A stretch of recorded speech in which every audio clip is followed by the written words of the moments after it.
Again, Larson on the inside. Ross Chastain on the outside. We're short track racing in Richmond.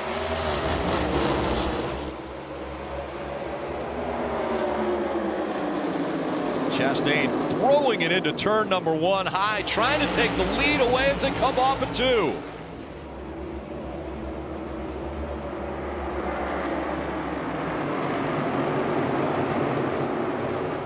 And that will be lesson learned for a lot of drivers now. That outside line worked on the start. Yeah, I think you got to be a little careful on that, Rick, because we don't know how hard these guys are driving. You know, you can really hurt your tires early in this run, so you might want to take off a little bit easy. Maybe that's what Kyle Larson did right there.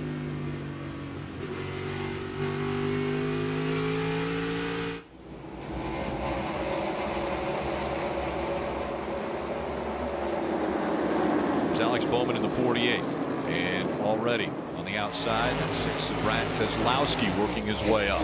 Yeah, William Byron did a good job on the outside there on that restart. Typically, things like Martin Truex Jr. said, this is going to be a race ran mostly on the bottom of the racetrack. That's everybody's impression. But you can make a little work on that outside groove. Oh, we got a car around. The 8 of Reddick has spun in the middle of 3 and 4. Kind of a long slide. Didn't even go all the way around. Just got 90 degrees to the racetrack. Now, was that a strategy? Because you picked him to win the race. Did you tell him, hey, go out there and spin early? Listen, I picked him to win the race because when I saw him in the garage area, the first thing he said is, my last 2 wins came in this paint scheme. Feeling good about it. That was enough. That was enough to he was my number 1. He also had some good speed in practices. I think he had a little contact there with the 42. Ty Dillon way up the racetrack to avoid spinning himself.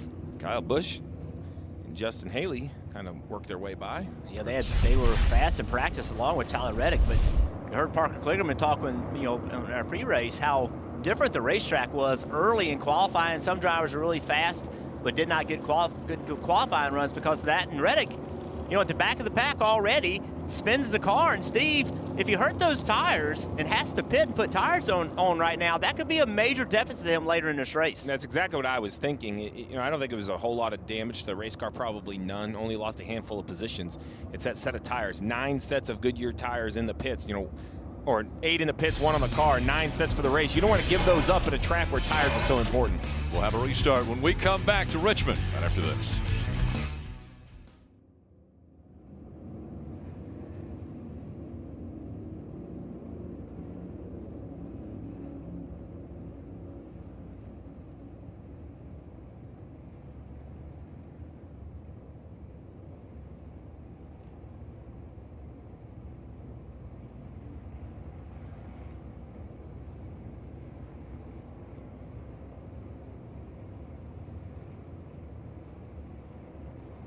Richmond Raceway. When you're looking at that starting lineup for today's race, you'll notice there are 2 Kaulig racing cars on the lineup. That's 16 this week, once again driven by Noah Gragson. Noah had a huge career announcement this week. He'll be joining the Cup Series full-time next season, driving for Petty GMS in the number 42 Chevrolet. Noah's currently full-time in the Xfinity Series with Junior Motorsports and will be chasing a championship this season, but is joining this field in a full-time capacity in 2023.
Early spin by Tyler Reddick brought out the first caution, ready for the first restart of the day. And it'll be Ross Chastain, Kyle Larson.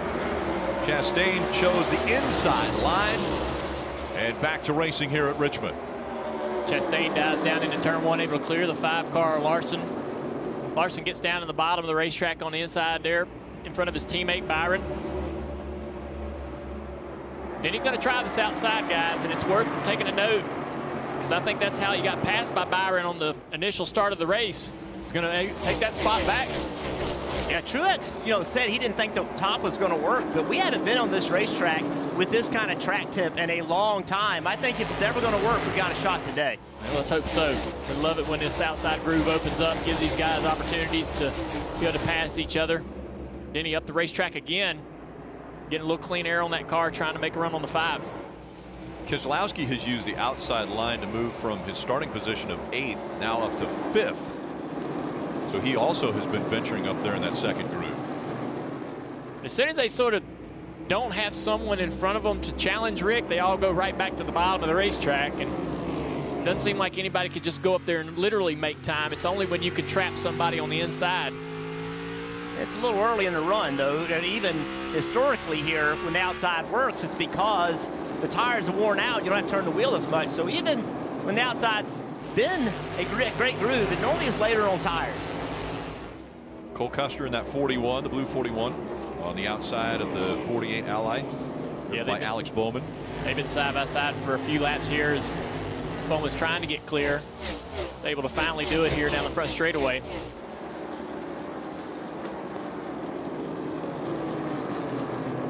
Blaney and Martin Truex Jr. nose to tail on the racetrack. Again, 19 points separated the two of them at the start of this race. We saw Joey Logano in the back of that shot right there. He started 17th, and he just jumped on the outside to make this move on Custer. Look on the outside of Bowman as well. So a good march forward for Joey Logano here. Parker? Right, and he's very happy with that race car, saying his car is turning better than the cars around him. But take a look at this restart, as you mentioned. There he is. He was restarting around 15th. He'll go down to turn 1 and 2 and go all the way to the outside, putting it 3 wide around the top. Look at this move by Joe Logano. 4 wide at one point there through the center. Got all those positions. Really awesome moves by Joe Logano early. Just past 2 cars there on the outside, the 41 of Custer and the 48 of Bowman. Now back to the bottom of the racetrack to try to close in on the next competitor, which is his teammate Ryan Blaney.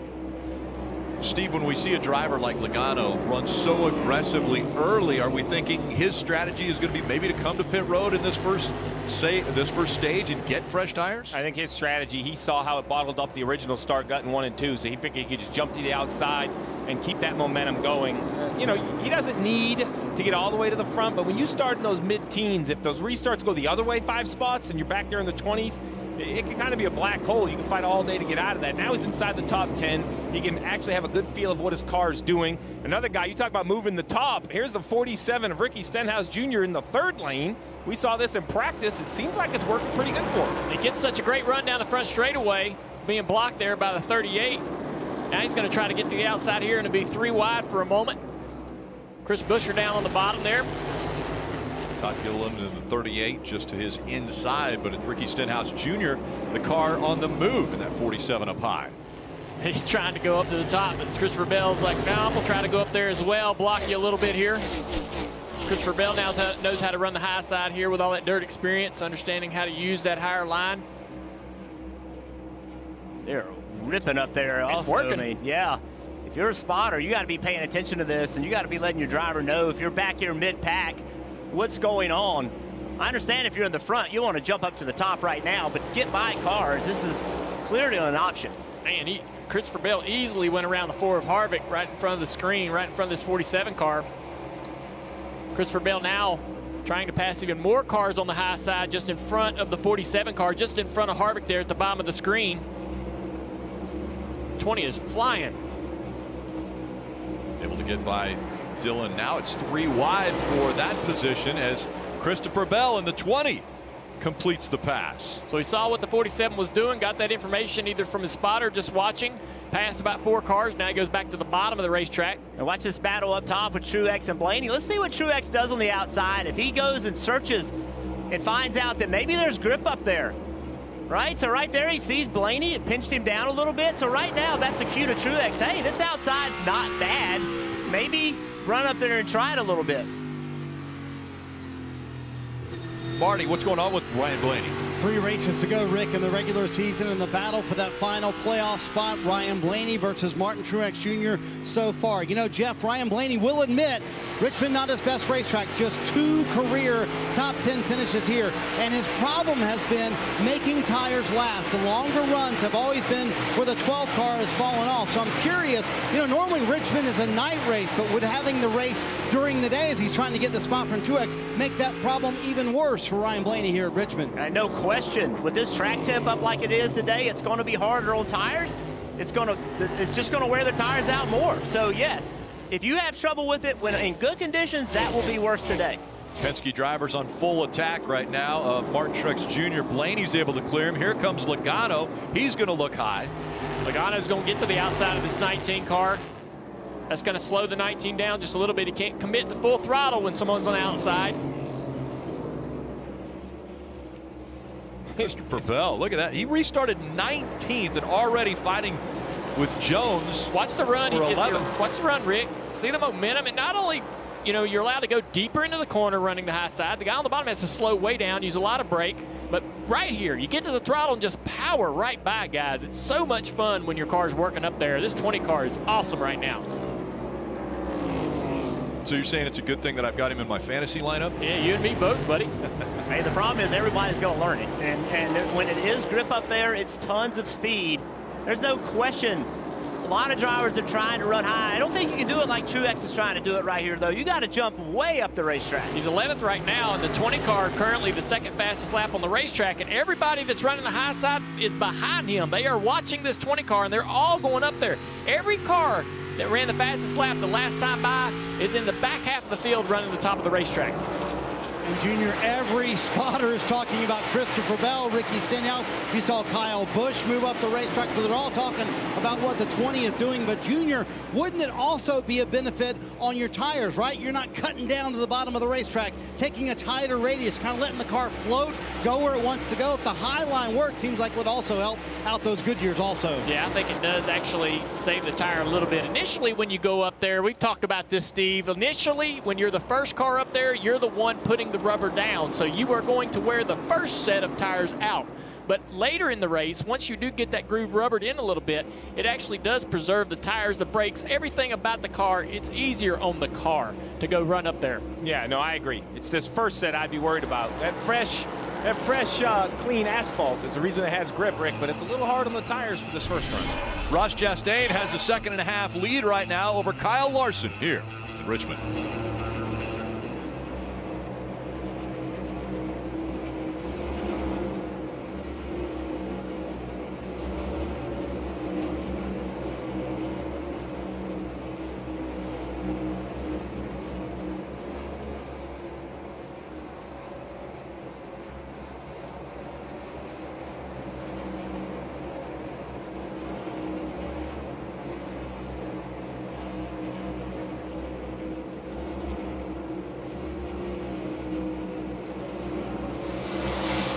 They started this race 1 and 2, and they're continuing to battle it out early on here in stage 1. That's Kyle Larson and Ross Chastain. Now, Kyle Larson has been a pretty busy guy here in the last 24 hours. He qualified yesterday, earned the pole position, and immediately hopped on a flight to Knoxville, Iowa to compete his wing sprint car in the Knoxville Nationals. Now, the irony in watching these two drivers compete is that Kyle Larson had shared an already planned flight with Trackhouse team owner Justin Marks, sharing that flight to Knoxville together after just edging out his driver in Cup Series qualifying. Now, watching these two drivers battle it out here early on in stage 1, just kind of a funny story to think about, knowing that Kyle Larson has spent a lot of his free time in the last 24 hours with the team owner of that number 5 Trackhouse car.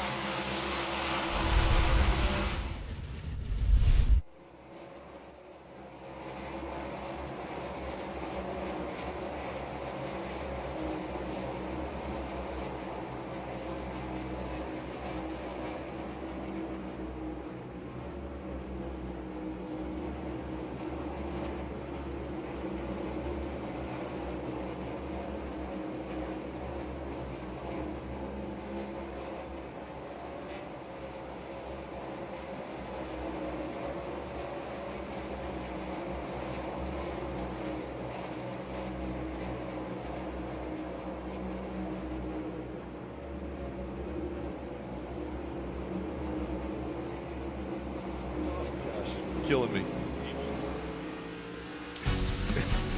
NASCAR on USA is brought to you by Toyota. Let's go places. And by Credit One Bank, a credit card company. Great shots once again brought to us by Geico from high above this 3/4 mile racetrack. Ross Chastain has a pretty good gap now between himself and Hamlin, who is 2.4 seconds back. Denny Hamlin has taken over the second spot from Kyle Larson. Then it's William Byron, Brad Keselowski all in the top 5. Blaney, Logano, Bowman, Truex Jr., and Custer the top 10. All these guys running the bottom of the racetrack here in the top 4 or 5. That one car, man, he is quick. Back in the pack, though, still some guys using that high line. See the momentum the 18 car is able to create. Kyle Busch moves up on Christopher Buescher. And a nice job by the 18. You know, he was one of those drivers that went out early in qualifying. The draw definitely hurt him. Had to start way in the back. I had concern he'd be stuck there. Now, he hasn't done anything too miraculous, but what he has done is kept his race alive, driving up inside the top 20. He doesn't need magic this first run. Just kind of stay ahead of some competitors and make sure he has a chance to stay on the lead lap, as, you know, the one of Chastain in that clean air is definitely closing to the back of the field, Parker. Right, Steve, that's exactly what Ben Bayshore's crew chief said. Hey, the first stage of this race is about us staying on the lead lap, and thankfully we have Kyle Busch behind the wheel. And remember, Kyle, after that qualifying lap where he knew it might not be the best one, told us right there on the show there that basically, I'm just going to go past all the cars. And he had that confidence in this race car, and you're showing it right now as he's gone from back starting around 29 all the way up into what's now 18th place. Struggling there to get by the 17. He's going to slide up in front of him here and take his line away. And we've seen, we were talking before we went to break about how great the top was. Well, everybody's starting to migrate down back to the bottom of the racetrack, whether they've worn out their tires running that high line. But a lot of guys are moving away from this high line that the 18 car is still running here, is because it's sort of evened out a little bit. It's not really creating as much pace for these guys that we saw just a few laps ago. Yeah, it's awfully early to go up there. It just seems like it's always better to go there later in the race, later in runs. I wonder if they actually damaged some tires going up there so early and running so hard. Want to grab a few updates from pit road. Dave. And Rick, race fans remember yesterday when the Xfinity onboard that we had with Kyle Larson showed what a great qualifying save he made for the pole. I asked his crew chief, Cliff Daniels, what about that pole run? Is that indicative of what we're going to see here today? He said, I do not know. We practiced horribly. We adjusted the car to what we thought would be a pole running car, and he got it. But unfortunately, I don't know what we'll have for the race today. One thing I can tell you is we're not going to charge to the front at the beginning. We know Ross Chastain is going to do that, so don't worry if we drop a couple positions early on. Marty? Dave, it's interesting as the line has started to change here. Martin Truex Jr. has picked up the pace, but the handling not quite where he wants it on the 19. Listen on the radio. Not sure what to add for him. Just all over the place. Really, really tight center earlier. Now the entry slide is starting to take over a little with helping the center. It's just real snappy.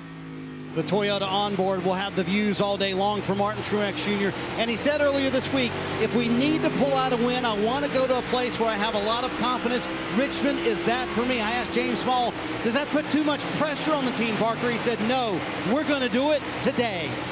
Well, Marty, for his teammate Christopher Bell, who's a couple positions behind him, we saw him using that high line early up next to the wall and gaining so many positions. And what's funny about that was talking to his crew chief, Adam Stevens. I asked him, what makes Christopher so good here? Remember, he's won 3 times the Xfinity Series, run up front here in the Cup Series. He said it's actually not his use of different lanes. It's the micro adjustments to his lane he makes when it's on the bottom and you're having to wrap that yellow line. He just finds a way to change his line ever so slightly, get a better run off the corner, protect those rear tires, and make it last over the long run. So when he saw him all the way up top, I thought that was pretty interesting. That's not a micro adjustment. That was a major adjustment, but now back in the bottom, using some of those micro adjustments to hopefully get in the top 10.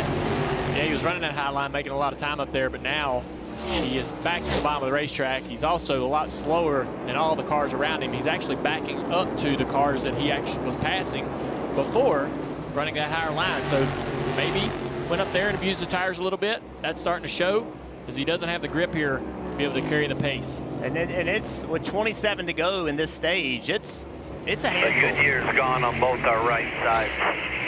Talking about maybe a rubbing against somebody, but it is really difficult to drive the race cars. You know, how much grip has come out of this race car so far? 2 seconds. They've slowed down 2 seconds from their fastest lap. I'm looking at the right rear quarter panel. It looks like there's a little bit of contact maybe with the wall. I don't know when that might have happened. And if that has slowed this car down some way, you see the little bit of scratch right on the 12 o'clock mark of the rear quarter panel.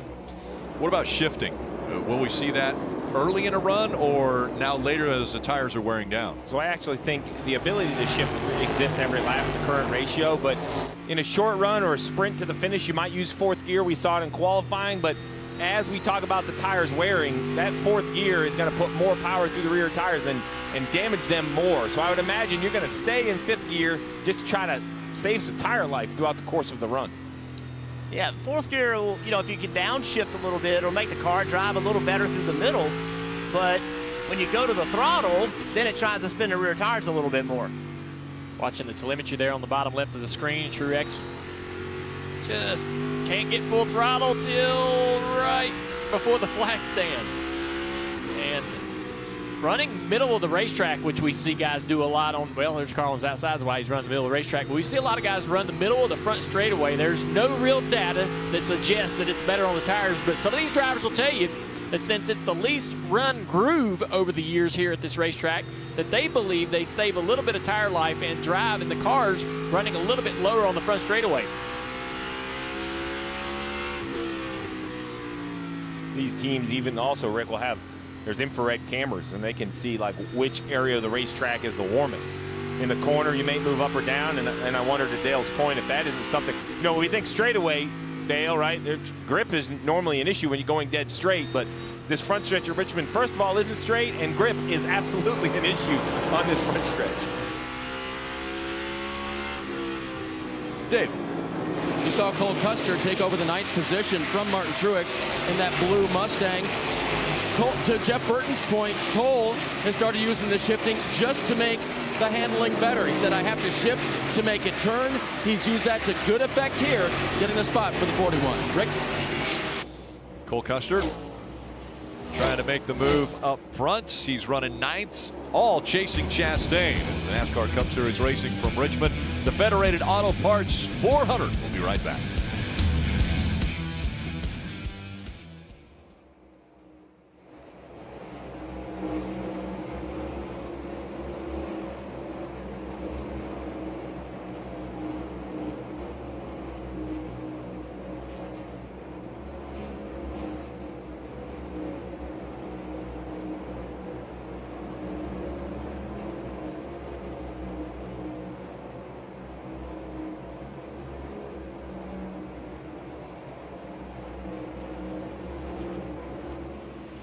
Less than 20 laps to go here in stage one. Take a look at that top 5. Starting right there in that 4th position, the 6th of Brad Keselowski. Brad is one of the drivers that did have a win last year, but still doesn't have one this year. But he is a 2-time winner here at Richmond. Now, that 6th team did have a bit of a rough start to the weekend. They failed pre-qualifying inspection twice, so they lost their pit selection and one crew member was ejected. The team chose the car chief, Nick Case. Doesn't seem to be slowing them down any as they're running 4th here as stage one is quickly coming to a close.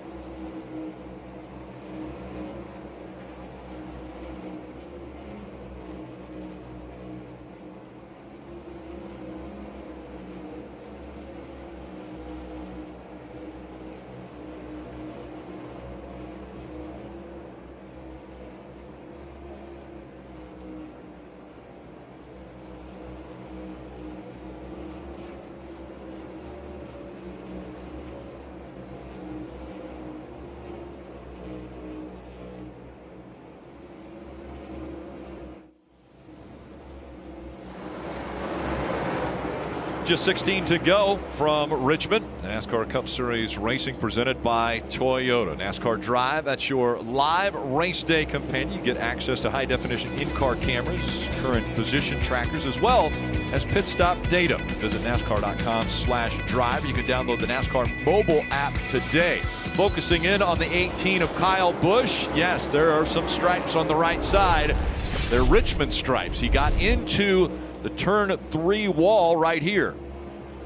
Yeah, just keep talking about drivers trying to run the higher groove, entered really high, and these tires are getting older, and the car is not responding the way as you want it to. It just got up in the wall a little bit. Steve, I don't know that there's any damage there that's going to hurt him. No, I agree. These next-gen cars have been proven to be very, very tough. We have seen like the toe link break or bend, but that was a relatively light contact versus Four-wheel drift everywhere, no grip. No grip everywhere. That's what all the drivers are saying, but you're looking at your car relative to the guys you're catching, just no grip. That's hard to adjust on. Maybe take a little air pressure out all the way around, or It just never comes back. there you go. It just continues to get feedback with 13 laps to go in this stage. Kyle Busch running 17th right now on a career slide as far as top 10 finishes. He's gone 8 races and not had a top 10 finish. That's the longest in his career. Parker.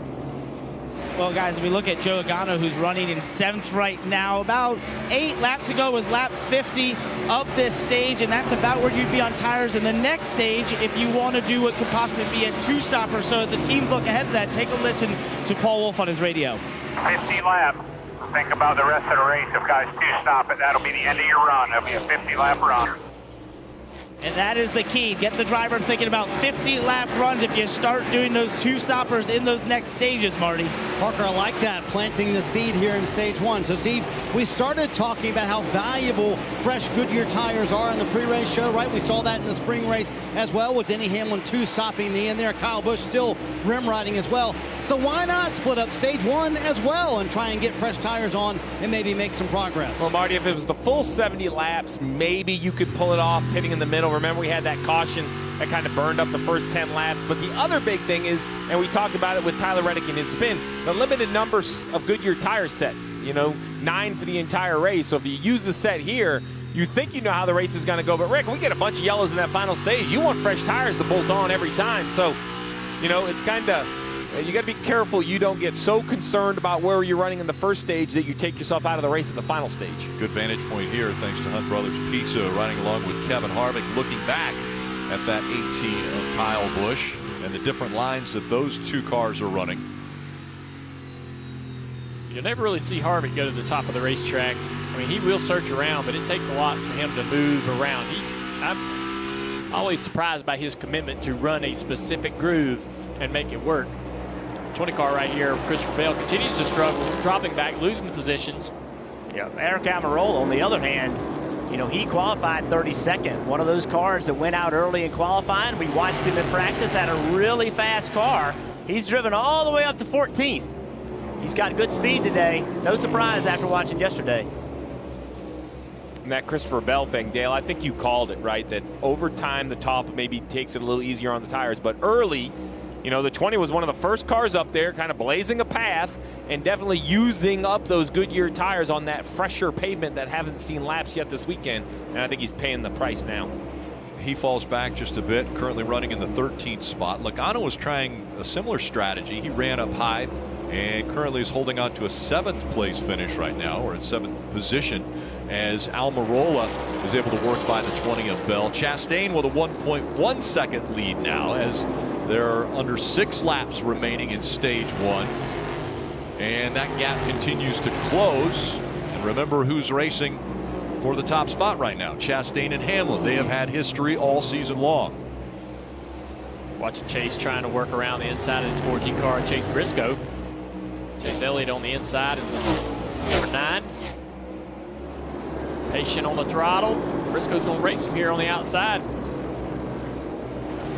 That right there makes it so difficult for the inside car to really throttle up, and you can see how that outside car kind of holds you at bay until you do something like that, go way up the racetrack and allow the 9 car to clear. But so frustrating when you get on the inside of a guy here at this track and he runs real tight on your doors. You see contact with Corey LaJoie and the 12 car Blaney, as Blaney's battling his teammate for 6th position. Logano trying to take that spot around the outside here, trying to do exactly what he needs to do to keep the 12 car from being able to open up the throttle and get on down the straightaway. Blaney's going to clear him right here I believe. 22 fighting back. Can he get there? They're both sitting there about half throttle. Can't really try to mash the throttle a little bit more and the wheels start spinning. Chastain now 2 laps to go, and that will close pit road. And Denny Hamlin has closed the gap as well. Now just 3 car lengths separate the top 2. And Todd Gilliland right in front of Chastain. He's working hard to stay on the lead lap. Well, and Hamlin wants to win this stage for that all-important playoff point. Both of these drivers do, but that's the incentive for the 11 to really push here. One more time around in stage 1. Will Chastain have an issue trying to get around Gilliland, and will Hamlin be able to close the gap down the backstretch for the final time in this stage? Still 2 car lengths separating these two. Hamlin stays a little bit higher, but out of turn 4, Ross Chastain is going to win. That's his 5th stage win this season.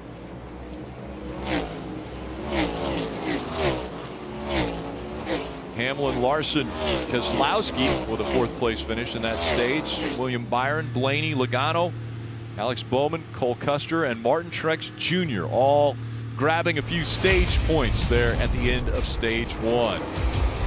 Martin Truex Jr., Ryan Blaney fighting for every point on the racetrack. A little rough riding for the 18 of Kyle Busch, but another win for Chastain.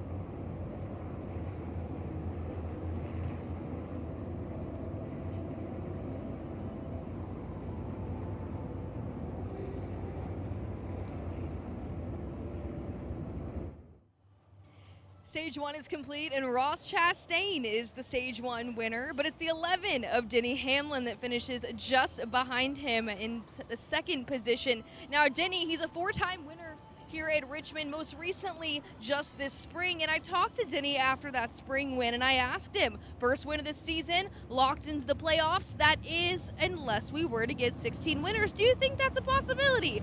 You know, just kind of throwing the question out there, and Denny actually laughed at me and he said, I do not see that happening this season. I'd love to check back in with Denny now at this point in the year as we see 15 winners and drivers are fighting for playoff spots with just 3 races to go in the regular season. Denny, with wins under his belt, is locked in, but is definitely looking for a strong run and some consistency and momentum, as like I said, we're just 3 races away from starting the playoffs.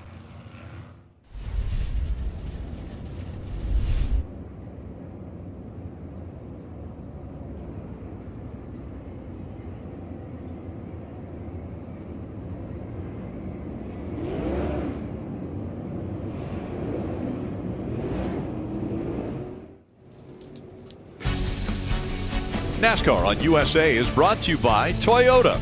Let's go places.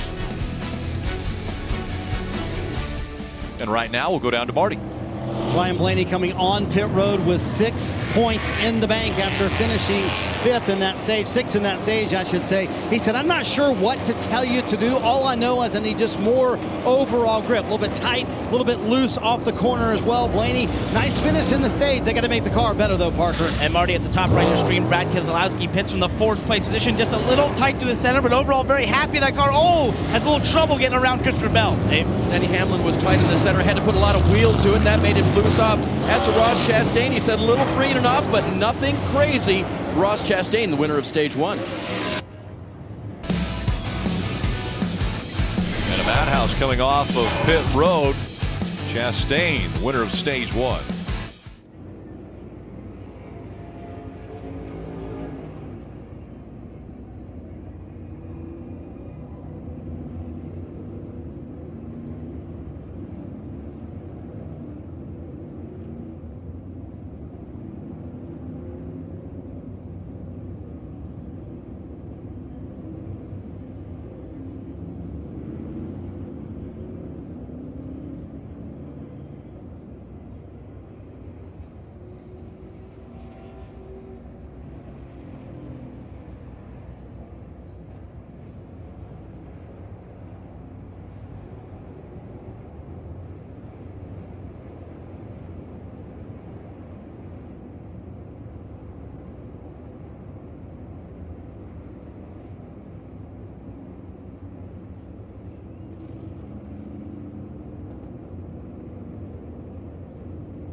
Just a couple weeks away, the NFL season kicks off Thursday, September 8th on NBC and Peacock with the Bills visiting the Super Bowl champion Rams. Then on Sunday Night Football, Tom Brady and the Buccaneers take on the Cowboys.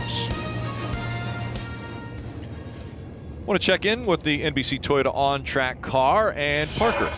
Right, Rick. So down here at the front of the NBC Toyota car, you see this splitter here. You remember the old car, those splitters that were sort of straight? This one is stepped, and you wanted the car to be right on the racetrack, maybe just a little bit above to create the ultimate downforce. Now, in this new next-gen car, you might see these cars, their attitude pointed up like a motorboat, right? The front end up in the air. Why are they doing that? They want to get all that air sucked under the race car and sent back to this rear diffuser, which creates the majority of the downforce on these next-gen cars underneath this race car. That's why you're seeing that attitude change from what we've seen in the past.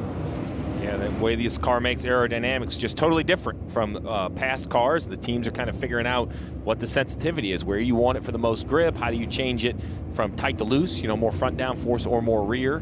That diffuser is definitely, so that's not new to racing, right? It was kind of just new to stock cars. When you watch most worldwide racing, especially on the road courses, diffusers are very, very popular on any smooth underbody car. The front of the car, very different from a year ago. It used to be seal the front end down as low as you could get it. Now you want to get more air underneath that car. Yeah, it's just basically just do the exact opposite you've ever done. I mean, no wonder your brain cramps a little bit. Looking back from Larson's Xfinity onboard camera. And Larson will be starting up there on the front row. Ross Chastain once again will restart on the inside. Kyle Larson will start on his outside as we get a good vantage point from the spoiler here of Austin Dillon's Coca-Cola can. These cars just getting caught up. That's why he's going so fast, kind of just catching up to the back of the field. Ready for the restart. Field approaching the Geico restart zone. Again, Chastain on the inside, Larson on the outside, back to green. And a little wiggle there as Hamlin all over the back bumper of Chastain. Contact. Up the racetrack he goes. He caught the 5 just a bit.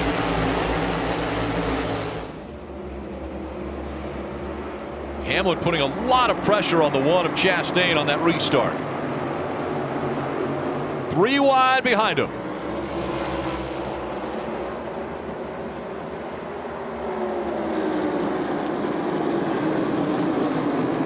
Cole Custer in the 41 on the outside. Chase Elliott in that Napa number 9 in the middle. Saw Brad Keselowski in the 6 make the pass. Right up front, though, battle for the lead. The 22 Logano to the outside of the 1. Down the front straightaway, he draws alongside, entering turn 1. We've seen that outside line work most of the first stage, and now Logano pulls up even with Ross Chastain. Down the backstretch they go.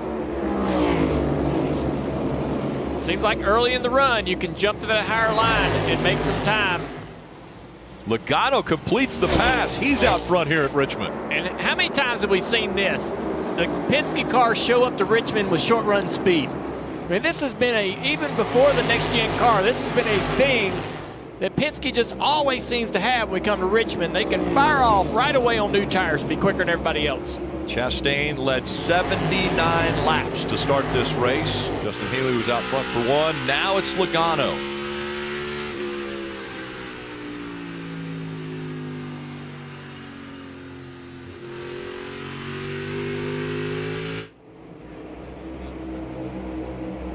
Here comes the 11 of Denny Hamlin. Looking inside his teammate, Martin Truex Jr.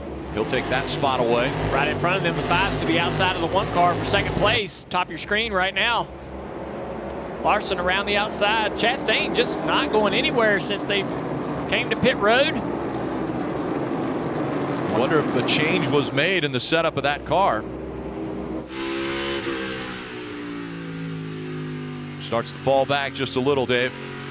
It's interesting, Rick, right before the restart, Ross was told by his crew they're not making a lot of time up there on the high line. So I don't see it so much for lap time, except for letting people by. So it may have been to Junior's point at the start of the run.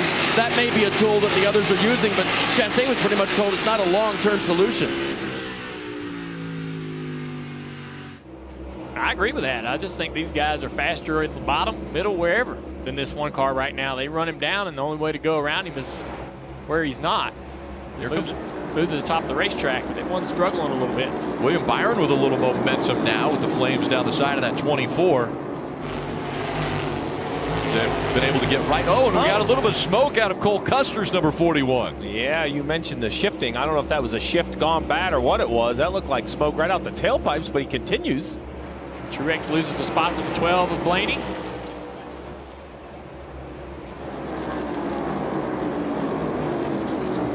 And you know that's the guy you're racing for, trying to make these playoffs. They've been together the entire race.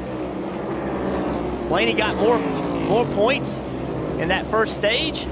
Blaney got 5 points. Truex got 1 point, so advantage Blaney so far. One continues to drop back here.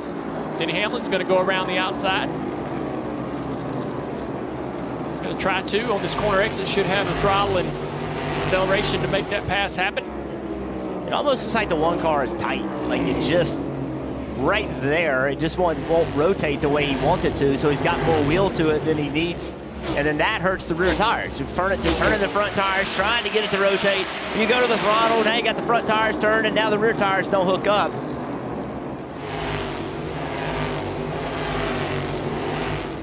Hamlin in front of Chastain up to third.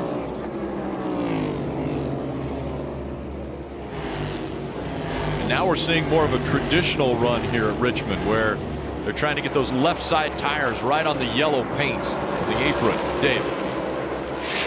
So Cole Custer radioed his team, I have lost all power steering. And that's not a good thing, especially when the answer back was, well, do with it what you can for now. Meanwhile, up front, Ross Chastain radioed his team from the one car. He said, I think I've got something going on with the right rear of the one, which has led most of this race, Rick. That's concerns for two guys. Yeah. First is Chastain, but if we go back to the 41, I thought we saw a single puff of smoke, but the more we look at this car, there you go. That smoke isn't coming out of the tailpipes. That smoke's coming out basically the tail of the car. I even think if you look at the wording, it's almost maybe, I guess it's not changing colors too much. Maybe the Ford little license plate area is changing colors. So if he's reporting power steering issues, I'm guessing that's power steering fluid that we see smoking on this car right here. Could it be getting on that right side header or something? Because it looks like predominantly it's coming out the right side. Well, so we talk about the smooth car. There you go. That's like, I was thinking that was out the pipes, but I think actually what's happening is on those rockers, there's also a couple vents. And I think, to your point, the smoke is kind of under the hood and it vents out in that area. Now, the problem is, with no power steering or losing power steering, it'll be interesting. You know, the old car with the steering box, there's all those half tall tales and half truths about these guys that muscle their way to the finish without power steering. But the way these cars are now with the rack and pinion and the front end setups, I just don't think running all day drivers without power steering is really even an option for these drivers anymore. And the hardest part is going to actually be getting on and off pit road. Turning these things in and out of the pit boxes is a real struggle when you have all the tools. And the other thing, Steve, is, you know, we keep talking about how slow these cars get on older tires. Well, it's very difficult without power steering in today's world to correct the car. When you get loose, to turn the car right. When you get tight, to put enough wheel in it to the left. It just gets really, really difficult. I don't know not only about finishing the race, but then the performance of the car will probably decrease. Oh, for sure. I agree. Finish is going to be your first goal. The speed is going to be an issue. You just wonder if it's a loose line. Is that why it's smoking and leaking, or is it something terminal that they'll have to go behind the wall to repair? Blaney now trying to take fourth away from Chastain, using that inside line as Chastain's dropping another spot now.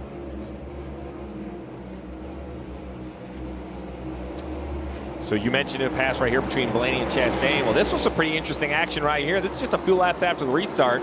18 of Kyle Busch down in the corner, 45. Remember, that's Ty Gibbs.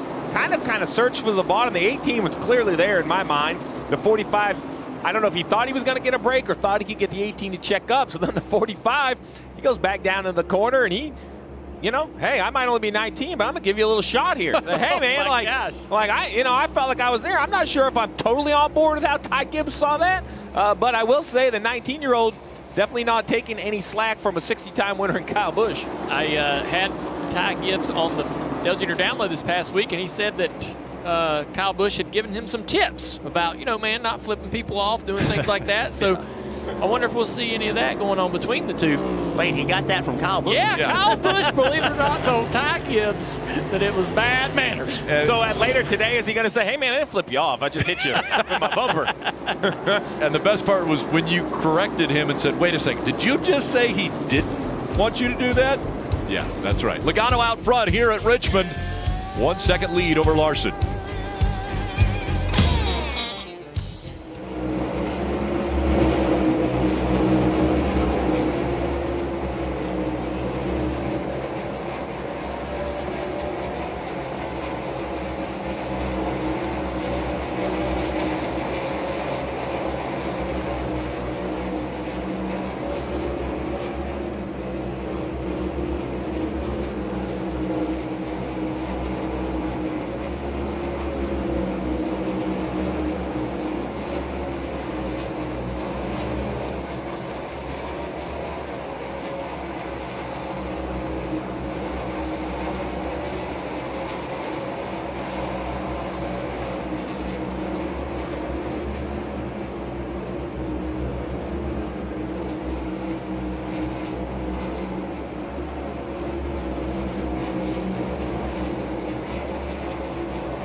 Make sure to download the official app of NASCAR. You can follow the action with free live scoring, in-car cameras, as well as radio broadcast. Search NASCAR in your app store to download and start a free trial.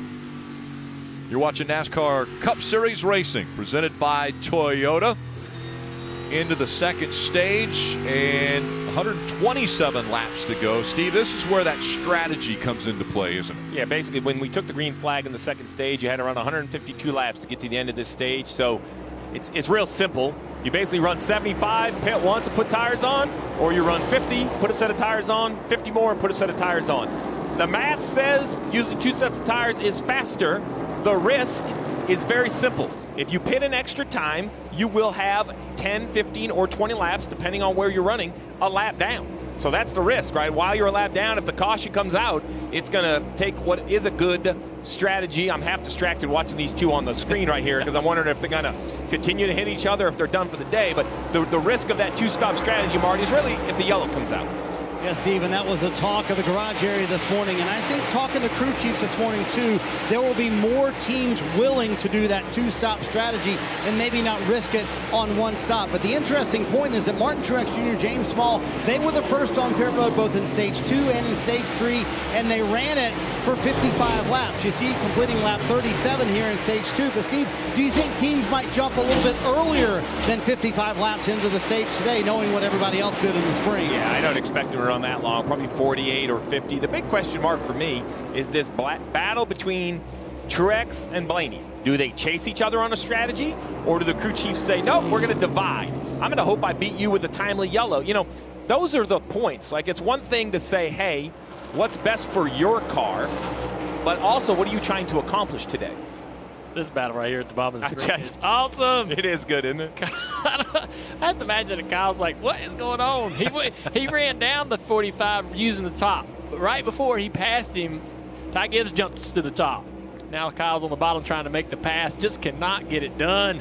And normally this would be a brother battle, the 45, Kurt Busch behind the wheel normally, but after his issues. The temperature is rising in that 18 car, Rick. It is rising. the 47 right behind him, I bet he's even smiling. Watch this. I think he's laughing, kind of like, man, this is fun to watch, these two right here side by side. So much has been said about Kyle Busch and hasn't re-signed yet with Joe Gibbs Racing. And of course, the promise that Ty Gibbs has shown not only in the Xfinity Series, but the few Cup Series races that he's been able to run. And now he clears the 18. And yes, I'm sure the 18 is frustrated. Do you all see the tire tracks off the 18 Yeah. out 4? That's what Kyle's frustrated about. Not only is it slowing him down, it's really hurting his tires, having to run that low and pinch the car off. You Now- said it, left tire marks. Now he's gone back to the top. Let's see if he to can get another run. Yeah, try to put a run together to be able to get back by the 45. And here comes Almirola again. This guy is going to be a factor before this race is over. He has marched from the back of the field. People talk about not being able to pass, hard to pass. Eric Almirola's been able to do it. And a win by Almirola would put him 16th on the playoff standings, right? So, and then, Rick, we're going to have Katie all kinds of math to figure out this week to see what's going to happen at Watkins Glen. And this is the kind of track Yeah. that Almirola is really good on. Remember New Hampshire last year? He came out of nowhere and just dominated the last portion of that race to win it. Fourth, the best finish for Almirola here at Richmond. It's funny how, you know, Eric, just Richmond and New Hampshire just always seem to be a little better than whatever their year is. Whatever their year is, those two tracks seem to kind of rise above. Right now, again, Almirola has moved up into the 8th spot. They'll be chasing after Elliott. Truex Jr. in front of them. Ross Chastain has fallen back to that 5th spot. Maybe has plateaued here as Truex Jr. If you look on board with the Toyota on-car camera. And looking ahead to the one of Ross Chastain. And now, once again, it's heating up. Here comes the 18, trying to get back by Ty Gibbs. It's a great little battle here. Kyle's worked real hard to get back to this position.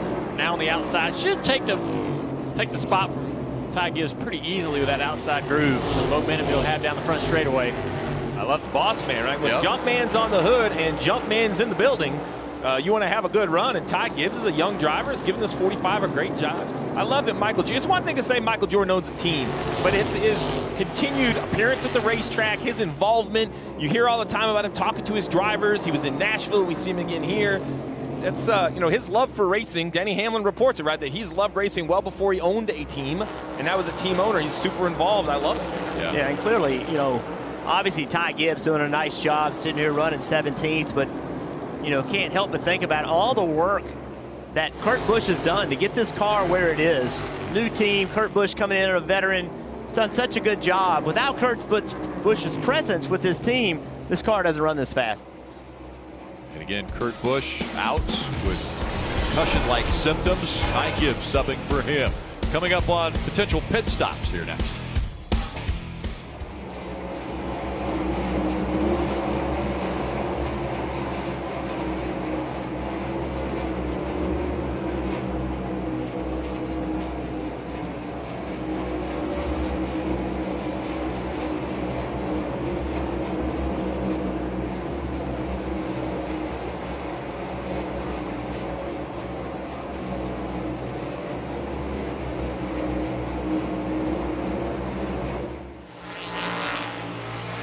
Well, the road to the playoffs has been an interesting one, and we're coming off an incredibly exciting week at Michigan. Bubba Wallace earned his first pole position and then just missed the win. Coming up runner-up, was noticeably dejected following that race. But good news for Bubba Wallace. This week he was able to announce that he's come to an agreement with 23XI Racing, and he has signed a multi-year contract extension. So Bubba Wallace fans can expect to see him back in that 23 next year, as currently he's running 18th today at Richmond.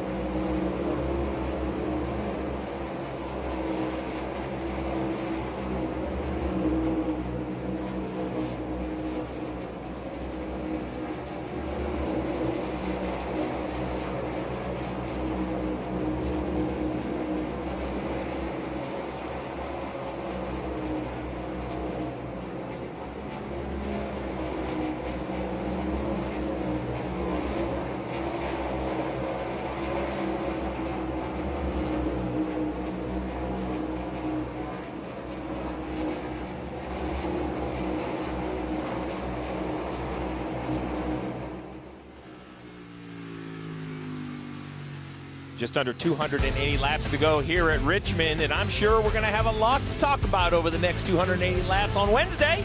I'm going to call in to my man Pete and the Bagman on SiriusXM NASCAR Radio Channel 90.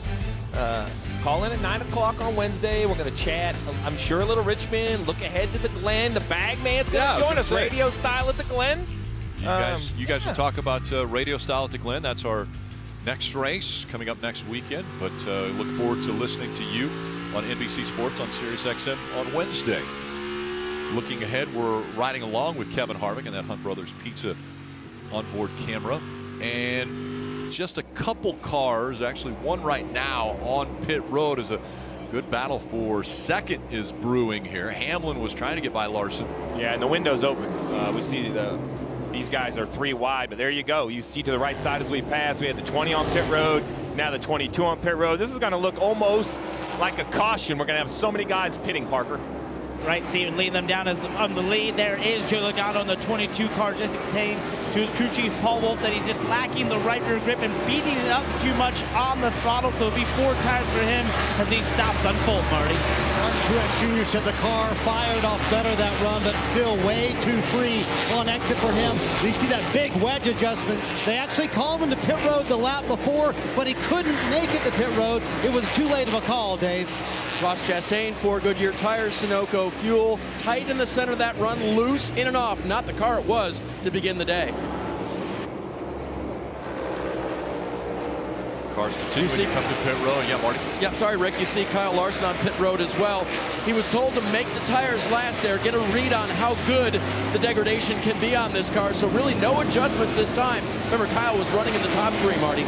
An impressive run for Ryan Blaney, who lost a couple of spots on that initial start here in stage 2, but then gained them back with the speed in the race car. So the car is still just a little bit too tight in the center, a little bit free off. We'll see how this head-to-head matchup goes between he and Martin Truex Jr., who pitted a lap ago, Parker. And Marty, this is crazy, and everyone seems to come down right here to want to be potentially on this 2-stop strategy. You see Chase Briscoe there just too tight to the center. The adjustment in the right rear and 4 tires for him, as almost everyone is hitting pit road here.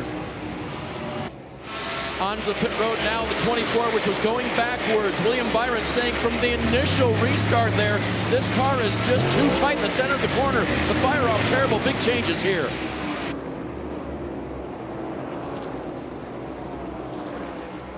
All right, It was going to look like a yellow. It came pretty quick. Now the 41's going to come to pit road. That really leaves the 47 of Stenhouse. He's the leader of the race, and he's the only guy that really hasn't pit. Him and Gregson, as now we see Cole Custer pitting. Dave? And now Cole Custer brings the 41 down and really only lost about 5 positions, was running in the top 10 when he reported a power steering issue. So we'll see if there's anything the crew can do for him now as he'll hit his pit box here around the corner. The crew at first will go to change the tires, fill it full of Sunoco fuel. But I don't know at this point, Steve, if you can even reach in and work on this for this driver. Yeah, no, that's one of the issues. So if you open that hood right there, you're going to see air box, carbon fiber, a whole lot of stuff covering the steering. So it's not as easy to just kind of jumping in there and working on the power steering as we see Truex and Blaney continue to battle. Basically, everyone on the lead lap has pitted with the exception of the 47 of Ricky Stenhouse and the 16 of Noah Gregson. They're going to run long. If they haven't pitted now, that tells me they're going to run probably, I would say, another 20 laps and then pit only once. But it is going to be a long, slippery 20 laps for the 47 of Stenhouse. And Steve, is that the nerve-wracking time for drivers like Bubba Wallace and Cindric and Gibbs and Byron and Custer, guys who are trapped a lap down right now? Yeah, so right now the crew chief needs to let the drivers who are a lap down know who has them a lap down. My point is, hey, we are a lap down to the 47, so that's your target. Use these new tires hard enough to unlap yourself, Dave, and then get in front of him and then conserve. Well, then you've got that set of tires maybe saved as well. But what was funny to me wasn't Brian Patty the first one here, the crew chief for Ricky Stenhouse, to go the other way, to do the strategy where you stop twice in the stage. So it seems like Patty has always been all over the strategy here and is now trying the opposite of what everyone's doing. You're absolutely right, Dave. Brian Patty is basically going to swim upstream. Whichever way everyone's going, he's going the opposite. And when we talk strategy, if everyone's doing it, it's not an advantage, right? If you're looking for an advantage, you have to do something different. That's what the 47 is. You see Logano right behind him on brand new tires. You're going to see how much tires are worth. It will be a non-issue for the 22. He'll drive right by. But remember, this is for the race lead. Yeah. I mean, Stenhouse Jr., he'll run another 15 or so laps, 20 laps. He might lose a half a lap to Logano, but then when he pits and comes out, oh, he's going to have those brand new shoes on that 47, and it will be able to run really fast laps. Yeah, all the cars that are, on the racetrack with newer tires, about a second faster than the 47 of Stenhouse as Logano goes into the lead. Larson just a few seconds behind this 47 in third. And Junior, I like this call for the 47 because I think he is the most successful at running the top, which kind of allows him not to really have an issue letting guys go. He just runs his own lane, runs his own lap time. He's not getting bogged down with fresh tires running the bottom. He's not even trying to be there. Yeah, he's able to continuously run that same lap time, lap after lap. If you're running the bottom, moving over for guys, you're giving up, not only that 1 second to the tires, but you're also giving up 3/10 here, half a second here. All that adds up over the course of a run. So, yeah, if you're going to have your guy out there, you want somebody that can run that high line for sure. Race leader Logano using the 2-stop in the middle of stage 2 strategy, and he's out front. Stenhouse Jr. on a different strategy, running second.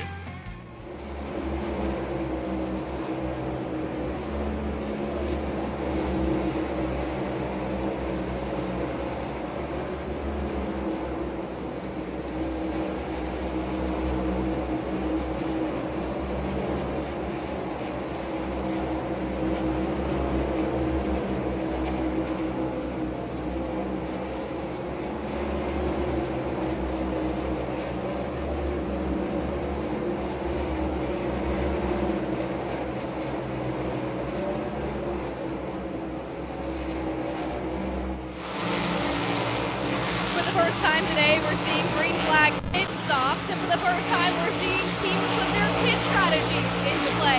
It's worth noting that back in the spring, we saw 2 major pit strategies in stage 3, because just as teams were required to make that pit stop here in stage 2, teams are going to need to make one more in stage 3 as well. At least one more, I should say.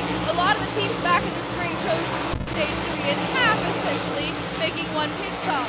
But the winner, Denny Hamlin, and runner-up finisher Kevin Harvick, those teams elected to split stage 3 to 3, taking 2 pit stops. Something to think about here is, like I said, for the first time, we're seeing teams put those pit strategies into play during green flag pit stops.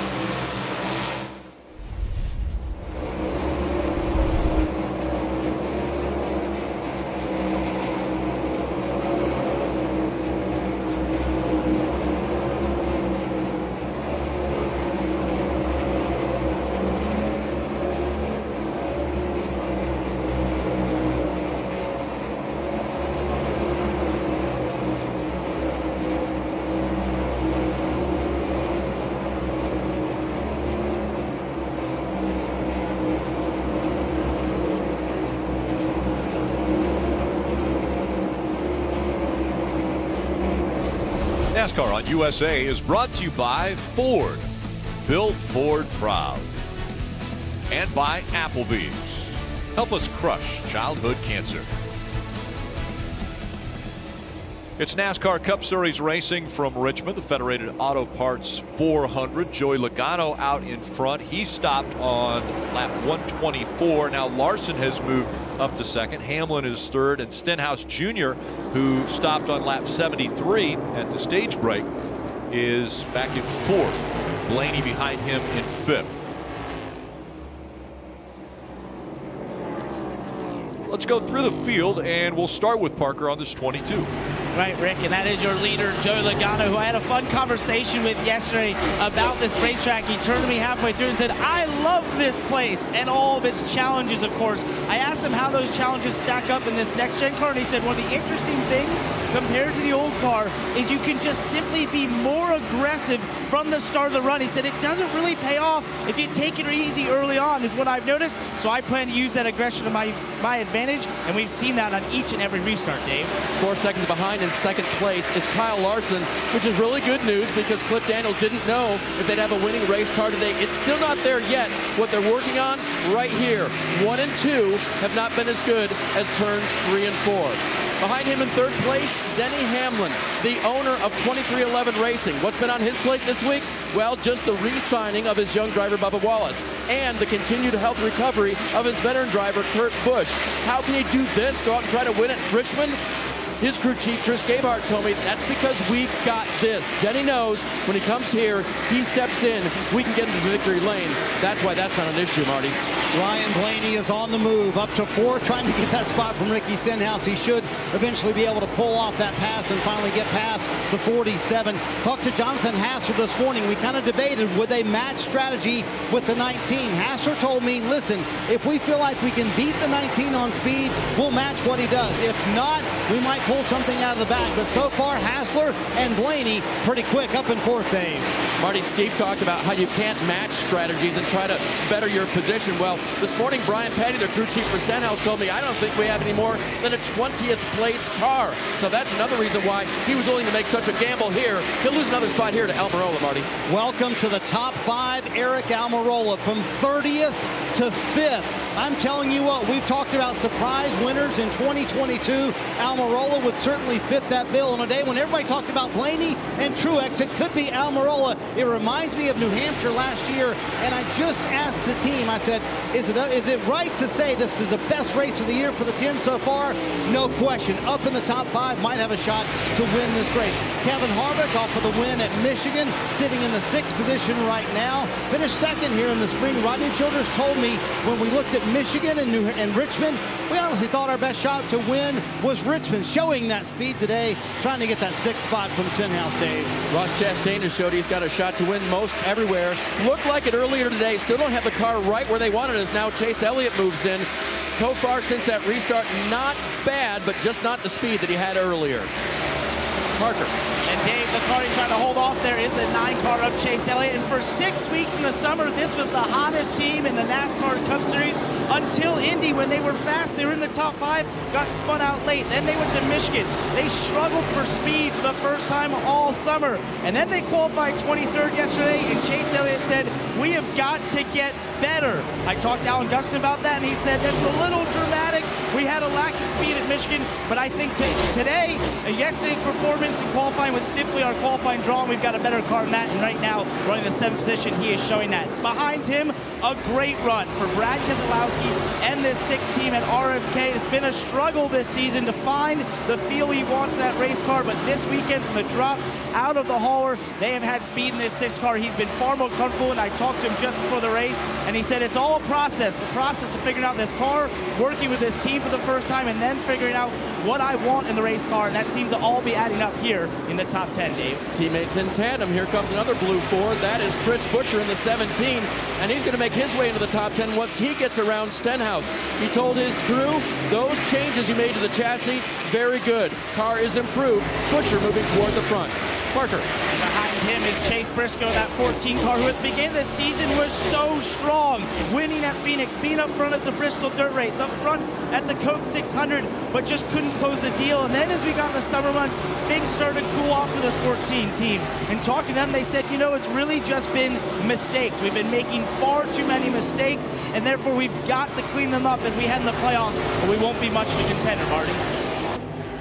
Boy, Parker, Martin Truex Jr. came into this race having won 3 of the last 6 Richmond races and saying this was their shot to be able to advance into the playoffs with a win. But in stage 2, it's gone the wrong way. Before the last stop, Truex told James Small, I hope you have some magic. And this is what he said on the radio once the run got going. Hey, loose, they're off now.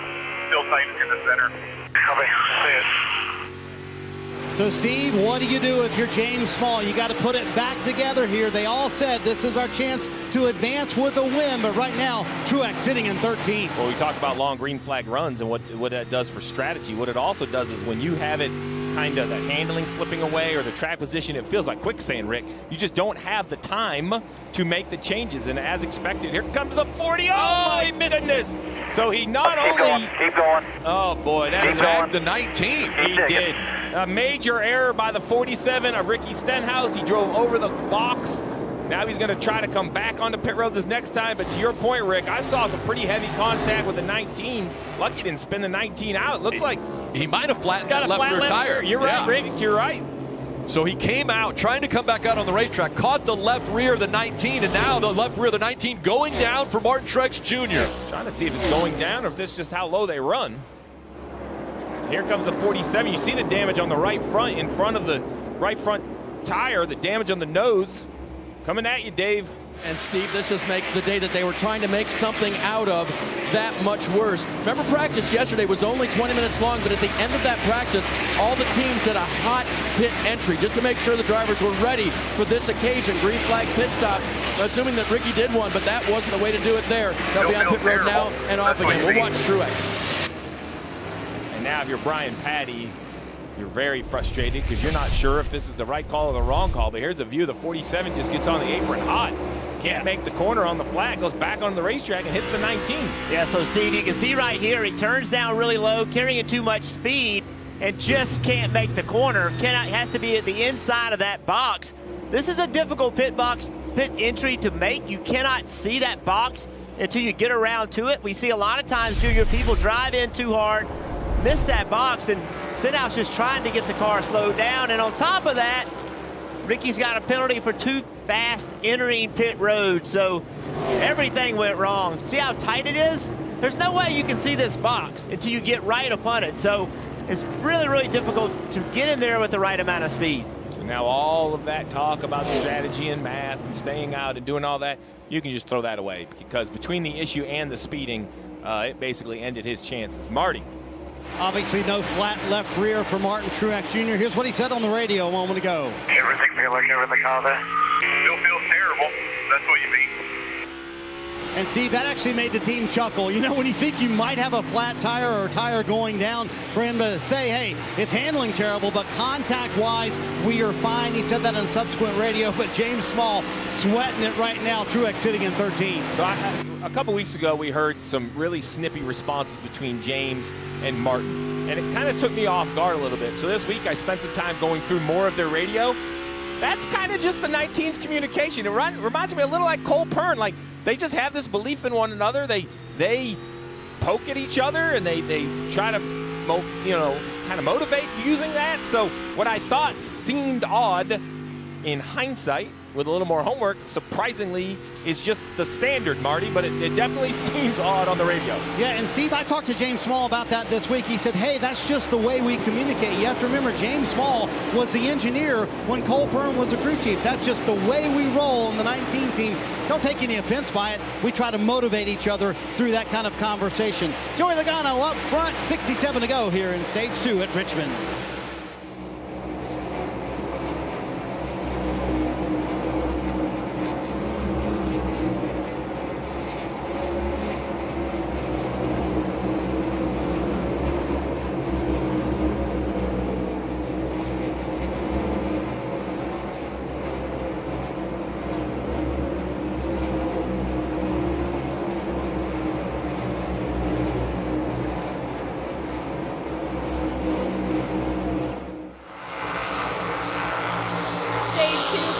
A close. It's worth noting when you look at that lineup, that 45 for 2311 Racing. Once again this week, it's Ty Gibbs behind the wheel. Kurt Busch still out in coordinates with concussion protocol following an incident on the racetrack at Pocono. Now, Kurt has been very active on social media and keeping the fans updated in his recovery. Recovery is going well, and he's hoping to be back in the car soon. But Ty Gibbs has been incredibly impressive in his Cup Series debut so far. Just 19 years old, full time in the Xfinity Series. 10 times he has won in the Xfinity Series in just less than 2 seasons. Now, just dipping his toes in the Cup Series, he has 3 top 20 finishes and is coming off a top 10 finish last weekend, Michigan. What this 19-year-old is doing here, jumping into the car midway through the season with no prior impressive. But when asked, Ty is nothing but vocal about how he wants Kurt to get better soon.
All your favorite tracks, search NASCAR Tracks in the App Store.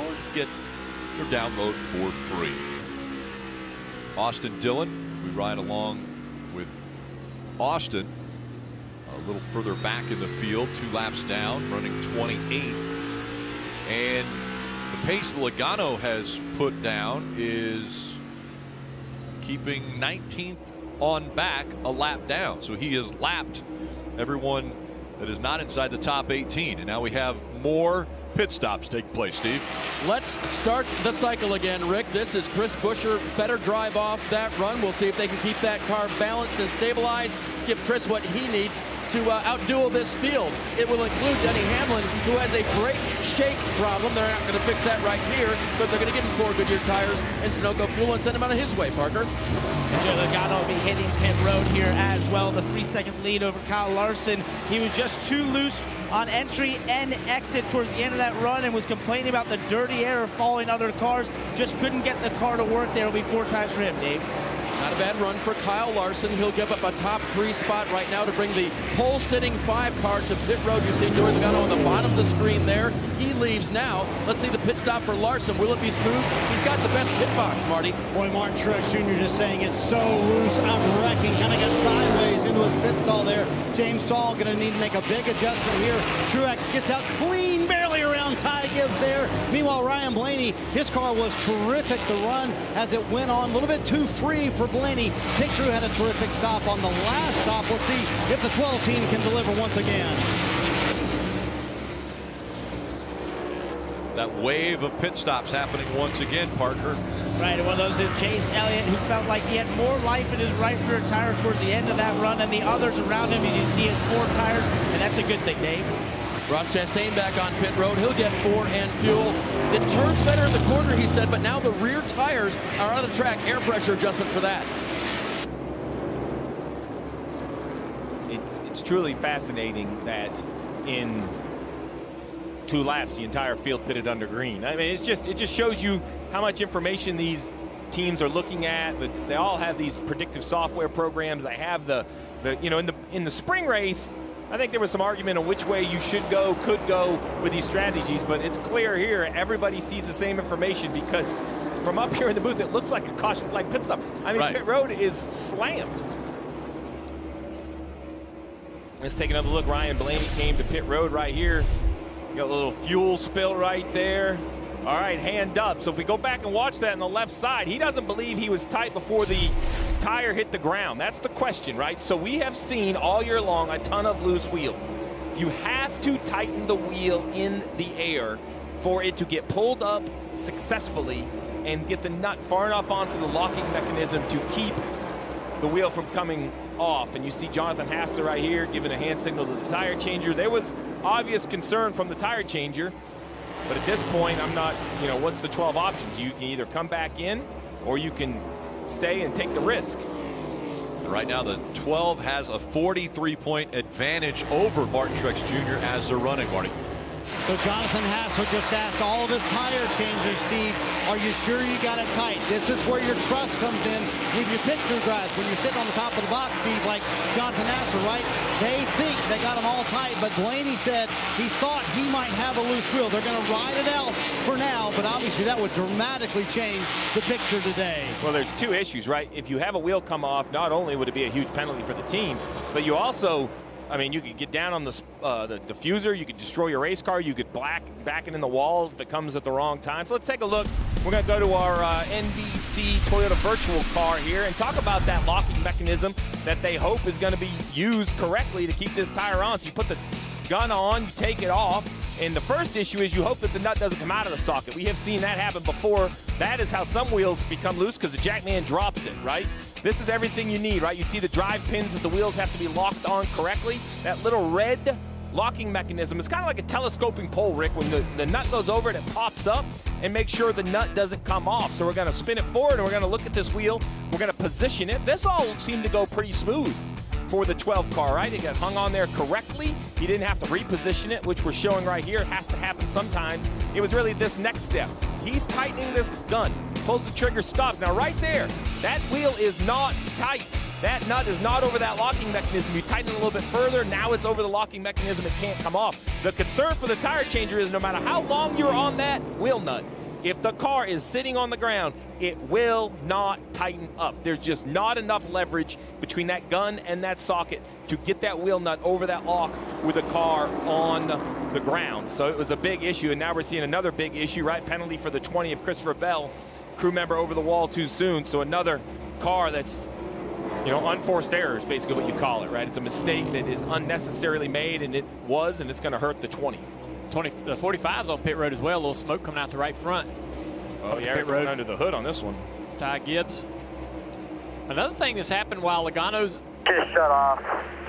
Logano's cycled, the whole field cycled, right? Logano's putting guys a lap down. Byron's one of them. Another guy as well right behind this 22 car trying to keep pace, trying his hardest to keep pace is Martin Truex Jr. in 15th. He's really not been able to close the gap to the 22, but the 22 as well has not been able to drive away. On the pan here in the front, that's all I can see. I can't see where it's coming from.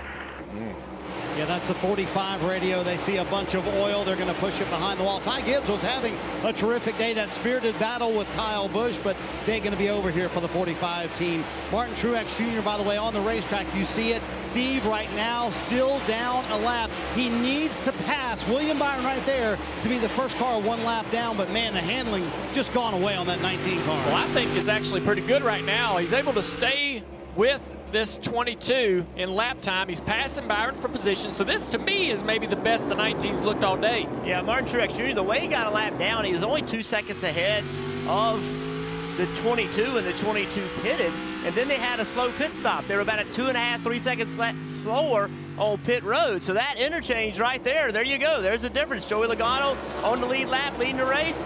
Martin Truex Jr., the first car lap down. And trying to catch him to unlap himself. So it's Logano out front of Larson by 2.5 seconds here at Richmond.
Joey Logano continues to lead as stage 2 comes to a close.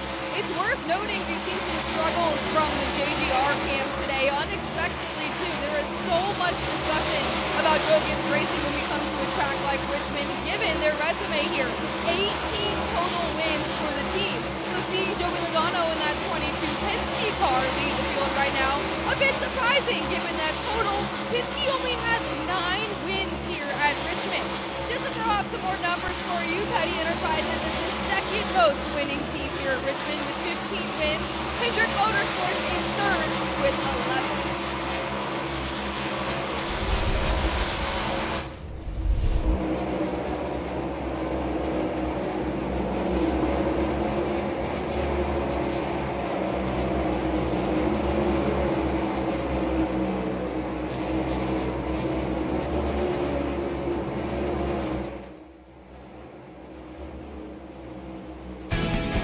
You're watching NASCAR Cup Series Racing, presented by Toyota. Under 39 laps to go. Joey Logano out front. It's 39 laps to go in stage 2 here at Richmond.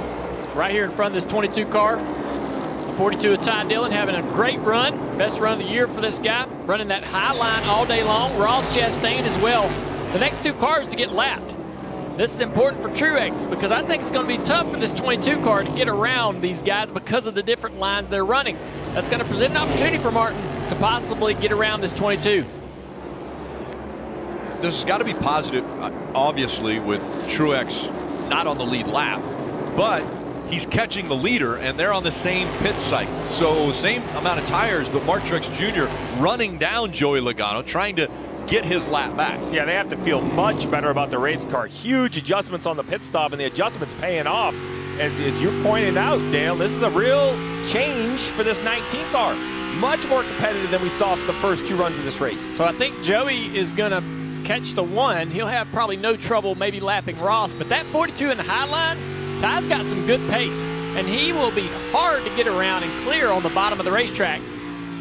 So that's going to give this 19 car the only opportunity I think he might have.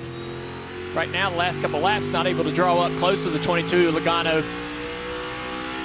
He's still the first car a lap down, but it's a major difference with this many cars still on track.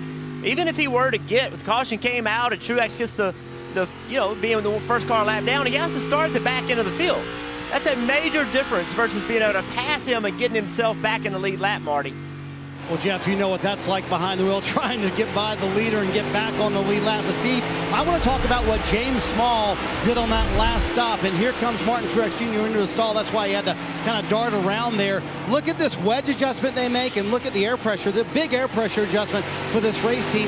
And Martin told him before the stop, you're going to need some magic. You're going to have to help me out. So that was actually this stop before they made the big wedge adjustment, massive air pressure adjustment on that stop. Steve, you got to take chances to get the car better. It may take longer on pit road, but you got to put your driver in the game, and clearly they've done that on the 19. Well, as we continue to see green flag racing, you just don't get as many opportunities to work on it, so you have to kind of jump in front of it. I mean, you have to have a good enough car for Truex to showcase his talent. Now his concern is right behind him. William Byron has found a little something, and he's kind of closed back down on Truex. You see the back of the 19 kind of washing out there a little bit, like maybe the car is fading a little bit. Yeah, the sand's running out of the hourglass. His opportunity to get around this 22 is slowly fading away.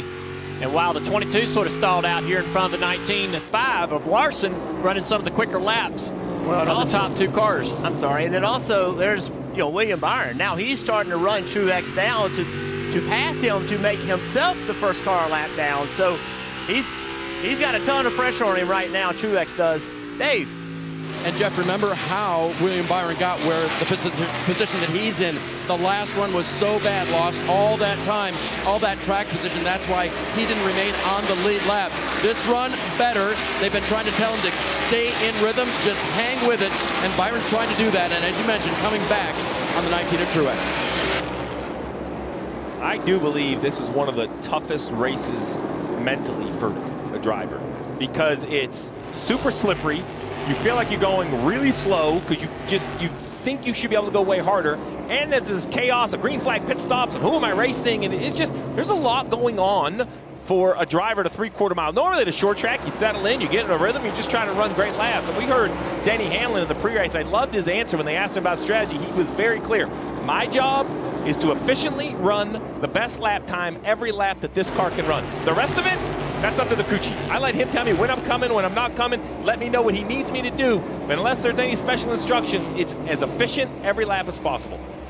And once again, we see the 19 closing in on that 22 of Logano, trying to unlap himself.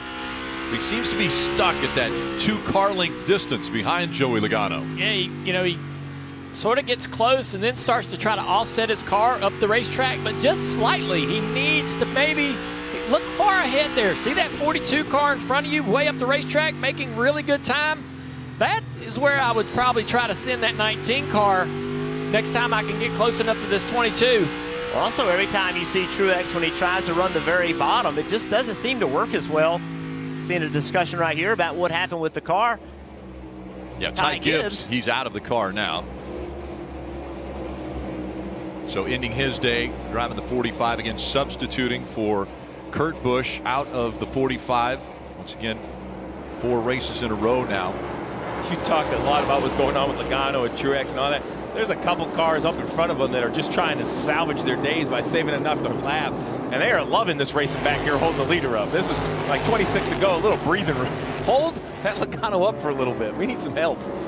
Well, you know that Ross Chastain is not going to make it easy for Logano to put him a lap down. Logano doesn't like to get passed by anyone, and so he's going to make it extremely difficult for Truex to get by to get his lap back. Parker.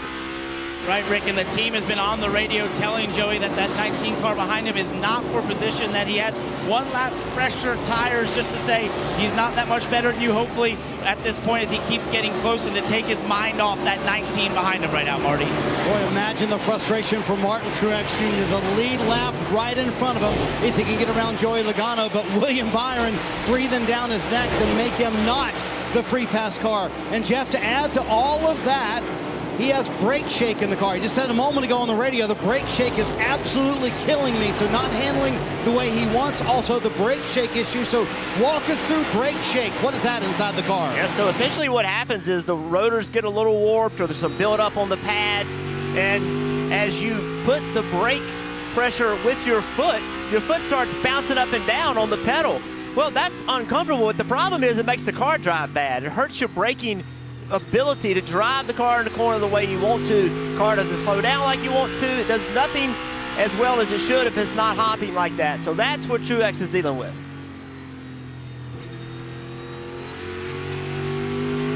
So there's a lot of things to deal with. That's why this is a veteran style race normally, right? These guys with all, I mean, look at the leaderboard. Logano, Larson, Hamlin, Harvick, Blaney.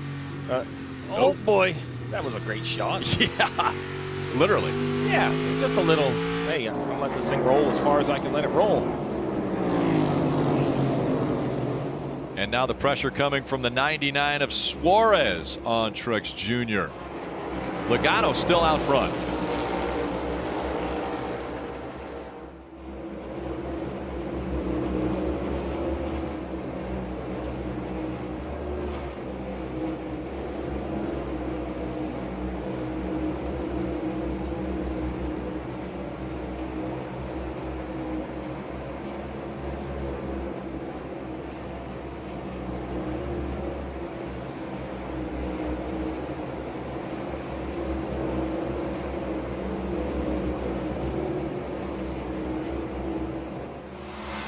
Less than 20 laps to go here in stage 2. Take a look at that 14 of Chase Briscoe. He's on his way right now to earning some stage points, currently running in the 9th position. Now, Chase historically hasn't been great here at Richmond. He has 3 starts, has never finished better than 11th, but running strong here as stage 2 is quickly coming to a close.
get ready for an all-access pass to the world of NASCAR like you've never seen before. The drama, the pressure, and the danger, all to become a champion. Don't miss the new NASCAR docuseries Race for the Championship. It premieres September 1st on USA. Riding along with Austin Dillon and that Coca-Cola onboard cam. This battle is just fascinating. So the 99 of Daniel Suarez, his green flag pit stop was about 8 laps after these guys. That did move him to 2 laps down. But you can see the little bit fresher tires. He's trying to get to 1 lap down. That is a big difference for the 99. For 2 laps down, there's just not a lot of path back to the lead lap unless you get super lucky. 1 lap down, Rick, you can race for the free pass, wave arounds, just a lot of options when you're only 1 down. And right now, Martin Truex Jr. is holding on to that free pass position as it gets a little bit tight there with Suarez. But 13 laps to go until the end of this stage. And we know that at the end of the stage, a caution comes out. That means a free pass is given. The 22 and, struggling off the corner. Really loose there. Man, he is struggling on drive off right there. I thought he was having a little problem, like a flat tire or something. He got off turn 4 so slow and low, a lot of wiggles. Suarez tried to move to the inside to get that 1 lap back. Not able to do it yet. It's so hard to make this pass on the bottom, Rick, even if you are the quicker race car.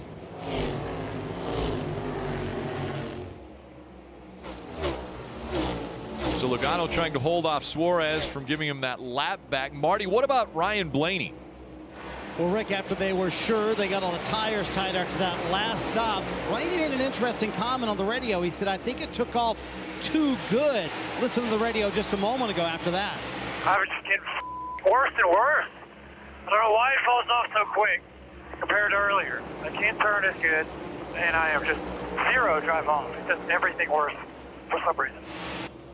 He's about to get passed for 5th by Eric Almirola. So, Jeff, that's what we talked about with Ryan Blaney. His struggle at this racetrack is trying to make it better on the longer runs. Certainly what they did here. And look at that. Martin Truex Jr. back on the lead lap. Rick, that's going to be a game changer for the 19. Yeah, big pass for Martin Truex Jr. to able to get by Joey Logano.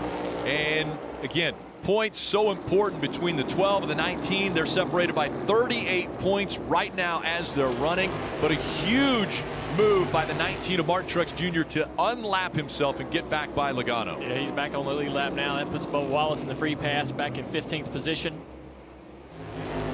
Bubba's been able to get around William Byron, who's faded really quickly here late in this little stage. Yeah, remember talking about the 22 starting to fade a little bit also. Parker said earlier that he said that it didn't hurt tires to blast off fast. That's what Joey Logano thought. Well, I think now he's questioning that.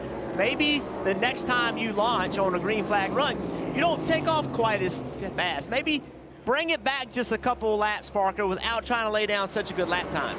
Right, Jeff, and I think another part of that was he kept asking for the car to be loosened up in the center at the beginning of this particular run. He said, okay, it's turning better to the center, but I think at this point, he just came on and said, I'm now lacking that drive off. You saw it there where he's a little loose on the exit, maybe turning too well and just got that car a little too loose on this run, Dave.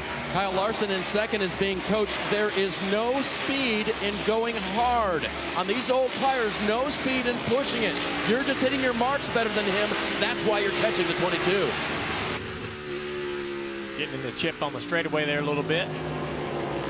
Sounded like that to me, didn't it, Steve? Yeah, that's what it sounded like, and if that's the case, he's definitely down at least a gear. See this battle right here, side by side. They've been going at it for just a little bit. J.J. Yeley right in front of them, got in the wall, entering the corner. Sure got their attention. It's a tough pass right here for Almirola. Look at Blaney. He's just got him pinched down so hard. There's no way Almirola can release the wheel the way he wants to. Any other race, I think Blaney would have let him go by now, but Blaney needs that play, that point, that stage point. It's going to be given away. He doesn't want to lose his position. He doesn't have to, and hopefully Almirola understands why he's getting raced so hard right here. 5th, 6th, and 7th, which is Blaney, Almirola, and Buscher, haven't won in 2022. And we could see another amazing finish and potential win if we get 16 drivers, 16 different drivers that are able to win this season. Now the 10's trying to get to the outside. He knows that's the easiest way to make this pass happen is to be able to get on the right rear corner of the 12 of Blaney, and not able to do that. Oh, shoot. bump. Here's a little shot there. Man, I am frustrated. Look at this 5 car, they're closing in on the 22. Don't think he's going to get there. 3 laps to go. Yeah, Almirola, Blaney's racing for a point. Almirola needs a win. This track position is so important for Almirola if he's going to win this race and move into the playoffs. So this position is very important to both of them. And as many points as Ryan Blaney has, if he could win here today, that could lock him into the playoffs. But it's going to take a win right now to lock himself in. Otherwise, he's fighting for every point he could possibly get to try to stay ahead of Martin Truex Jr. for that final spot. Blaney's uber aware about his position in points. The 10 car, Almirola has no idea what situation Blaney's in. He's just out there racing like, why are you making this so difficult? More contact right there. And I'm sure Blaney's going to be frustrated. Final lap of stage 2. The distance between Logano and Larson, about 6 car lengths, 7 car lengths. It's growing down the backstretch for the final time in this stage. Logano looking for his 3rd stage win of the year, and he's going to grab it, a playoff point, and Logano wins stage 2. The fight between these two for position. Look back there in 4th, guys. Kevin Harvick driving through this field just slowly but surely. Looks a little bit like last week in Michigan. I mean, we talked a lot about the Fords at Michigan. Well, 1-1 at Michigan, and they are looking good at Richmond. They have 4 in the top 5, 6 in the top 7. Man, they're stacked in there, Rick. Logano, Larson, Hamlin, Harvick, and Blaney, the top 5. Almirola, Buescher, Elliott, Briscoe, and Kyle Busch, the top 10. Bubba Wallace in the position to get the free pass when the caution came out.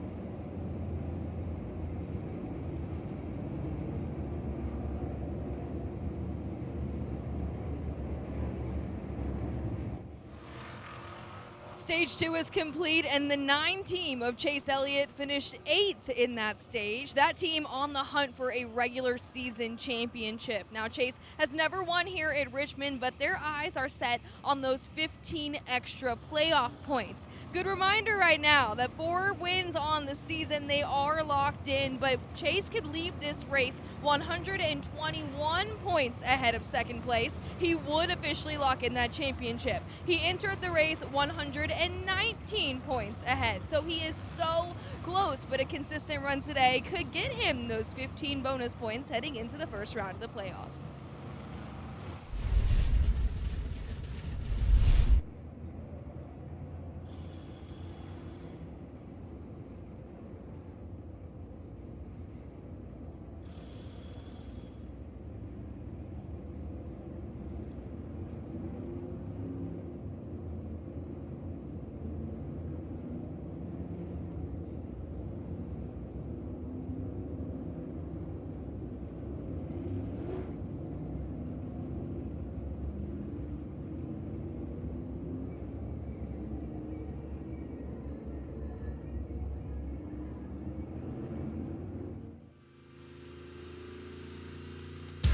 The next generation of Wi-Fi is here with supercharged speeds faster than a gig. Unbeatable internet made to do anything so you can do anything. Xfinity, proud premier partner of NASCAR. You're watching NASCAR Cup Series racing presented by Toyota. Logano wins stage 2. Larson finishing 2nd. Chastain won stage 1. Logano has led 142 laps already. Chastain led 80 laps. And you take a look at the points earned today through the stages. Most points earned.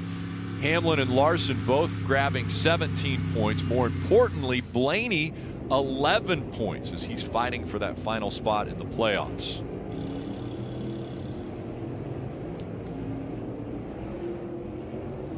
And we'll head down to pit road as the cars are heading that direction, Marty.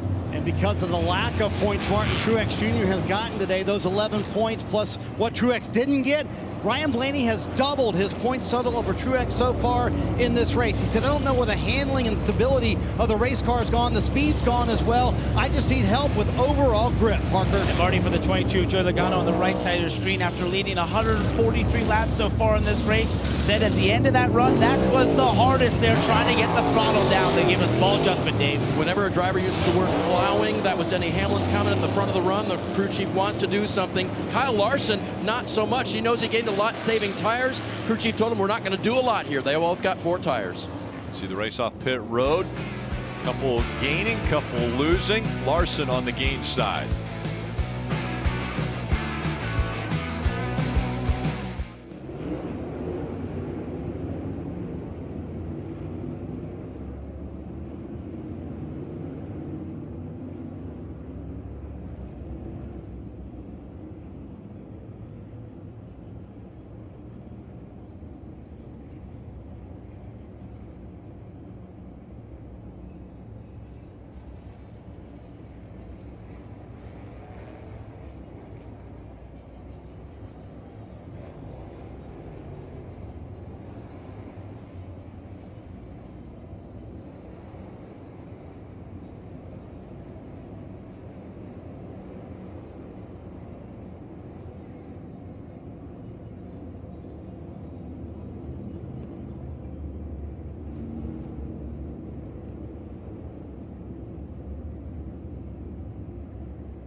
This week's guest in Jeff Burton's Toyota on-track car is impressive in every way. A massive NASCAR fan, she observes the sport from a different perspective than most all of us because Colby Garrison has been blind since birth. Oh my gosh, I'm thrilled to be here. Do you want to come over here and check this thing out? Sure. Can I lead you? Yeah. Come on. All right, here we go. So we're accelerating. The engine is getting much higher. We are on the front stretch. You have a better sense of feel the first time you ever sat in a race car than most people ever will. That was so much fun. Yeah, what an incredible experience for every one of us on this team. Every single person with this crew that met Colby, that experienced that, is better for it. She made every one of us smile. Really appreciate it. She was one of the best riders I've ever had, and what was so fascinating is she immediately could feel the things that I thought you had to have years of experience to understand. Great experience for me and everybody involved. Really enjoyed having Colby, and what a special day for all of us.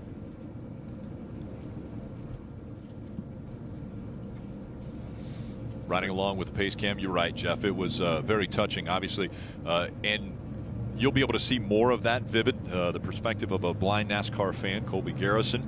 NASCAR on YouTube presentation that premieres this Wednesday, August 17th, as we look back from this Coca-Cola pace cam. Yeah, a little housekeeping, a little bit of a strategy call by Christopher Bell in the 20 car, so they chose not to pit. They were a lap down, and because everyone on the lead lap pitted, that allowed them to take a wave around. So if you're a Christopher Bell fan, he is back on the lead lap. Now, old tires. So this gamble is basically, we need somebody to wreck on this restart, but I love the call, right? We always talk about being, getting crazy, do something way outside the box. This would be considered pretty far outside the box, but I like the call with a win in the bank. Does have a win in the bank, and you can gamble here at this short track Richmond. Quite a few are. Field approaching the Geico restart zone. Larson Logano making up row one. And stage 3 underway. See if Logano can make that high line work. He's done it on multiple restarts. Not this time, though. See if he drives on the outside of Larson into 3. Trying to, but Larson's got too much speed. Oh, they're wrecking behind. 18 goes around. The Ross Chastain spins as well with contact from Jones in the 43. Get rolling. And you see the 20 sitting right behind the 1. He's thinking, jackpot, back on the lap. Yep. Just like perfect. we planned it. Yeah. At the expense of their teammate. But yes, he's going to come to pit road, get 4 new shoes. Well, and you talk about, you know, what do you study for races? Well, in the spring, the yellows we saw were at this point. It was the start of the final stage. Like, everybody was a little amped up, maybe, Junior, and, you know, less kind of give and take because you know this thing could run green. So Rear's a little scraped up too, Oh, Phil. man. Yeah, big damage for Eric Jones. That's unfortunate. Yeah, he's got a broken toe link or some kind of issue with the right front suspension. So the 1 car goes down in the corner, and there's contact in the left rear quarter panel 18 of Kyle Busch. Kyle goes around. Here comes the 43 as Ross tries to slow down. Makes contact with the left rear Ross's car. Little contact for the 19 as well up there, guys. Yeah, you're absolutely right. Damn, pretty hard contact into that left rear for the second time for the 19. He was hit earlier by the 47 who missed pit road. And right here, it's hard to see in the smoke, but you are right. We'll see if the 19, with so few cars on the lead lap, I imagine Truex would come down to pit road and at least check it out. Riding on board, this would be a good look. Next 2 wide, you in the 42. Fill inside, even with. Back top 3. Top 3, watch the 18 here. Check, get in. You're clear. So the 42's on the inside. At least Ross Ross believes that the 42 car is down there. Ty Dillon as they go down the corner. So Ross goes into the corner aiming for the middle of the racetrack, and I don't think that Kyle Busch considered they were 3 wide. I don't think Kyle Busch thought that 3 wide was happening. Just a lot of different perspectives or opinions about what was going on in that corner, and they all went down in there and a lot of contact. You mentioned Ty Dillon. He's having really good runs today. He's running 11th. Yeah. He's been running the wall since the drop of the green flag at the start of this race, making tons of time on that high side. This is 1 car, Ross Chastain, coming to pit road to get a new left rear tire. A little surprised we didn't see the 19 pit there, Parker. Steve, as you pointed out, when a strategy goes right with that staying out there, they now get those 4 tires for Christopher Bell. He was just too tight in the center for most of his runs, the 20 car, Dave. And Ross Chastain will take 4 fresh Goodyear tires, get the damage looked over by the team. And by the way, William Byron got the free pass on that particular caution flag. That'll put 17 on the lead lap now as the 18 leaves its pit stall. Yeah, I mentioned that Christopher Bell took the wave around to get back in the lead lap. Another driver who's just not having a very good day, but Austin Dillon, he took the wave around to go from 2 to 1. So this caution also helps him as we ride on board with Austin Dillon, the Coca-Cola onboard camera. You know, now we talk about how difficult 2 is, and you have to do some crazy stuff. They did it. They got lucky as well. Now at only 1 lap down, I mean, there's a lot of positions to be gained 1 lap down. He's currently 27th. You can get all the way up to 18th at 1 lap down. So, yeah, I was going to say it's about 10 cars a lap down, so that's a big opportunity for this team, Steve. And we'll check in with Marty on Martin Truex Jr. Yeah, let's listen in on the radio what Truex had to say after that contact a moment ago. 1 car, man. I had to lift off it too because I knew he wasn't leaving me enough room for the 3 wide. And sure enough, he didn't. And look what happened in the next corner. He'll keep doing that to get some serious consequences from something. So there you go. Talking about Ross Chastain, they did check the damage, Steve, to your question. James Small said left rear looks just fine, so they decided not to pit here and take an extra set of Goodyear tires. So Truex right now sitting in the 11th spot after that fight in stage 2 to get back on the lead lap, just outside the top 10. and now there's 17 cars in the lead lap. So now any mistakes later in the race, will cost you more points if you're up front there. It looked like there was a piece of debris that Martin Truex Jr. either ran over, maybe some rubber, or what is that? I don't know if it's carbon fiber or what, but it's right before the flag stand, right there. Yeah, right in front of the inn, right before the start finish. Yeah, sure piece enough. of foam, actually, it looks like. Okay. Looks more like foam to me, don't it, Steve? Yeah, I was thinking brake rotor, but now that you say foam, it looks like foam. I could give you that. Brake rotor, goodness. That's Well, a big difference. Well, I mean, you know, I don't know why we would have a piece of brake rotor sitting right there. So we're going to say foam, and we're going to test it. We're hoping it's foam. Green flag's back in the air. Foam. Yep, foam it is. Logano on the outside, trying to take the lead away from Larson on the inside. He's far enough up on him now where he was able to pinch Larson off, coming off the corner and beat him on corner exit. Harvick in the 3rd position, also using that outside line. Now Blaney on the outside of the 11 car, trying to take away 4th. This outside line might be the way to go here late in the race when we get these restarts, like we tend to do. Everybody's been choosing the bottom of the racetrack, most restarts, but that outside's looking pretty good. Blaney takes a spot away from Hamlin up to 4th. So it's Logano, Larson, Harvick, Blaney, Hamlin. Chase Briscoe now on the outside of the 11. Denny Hamlin trying his hardest to slow down this onslaught. Guys just getting right to his quarter panel and nothing he can do but give up the position.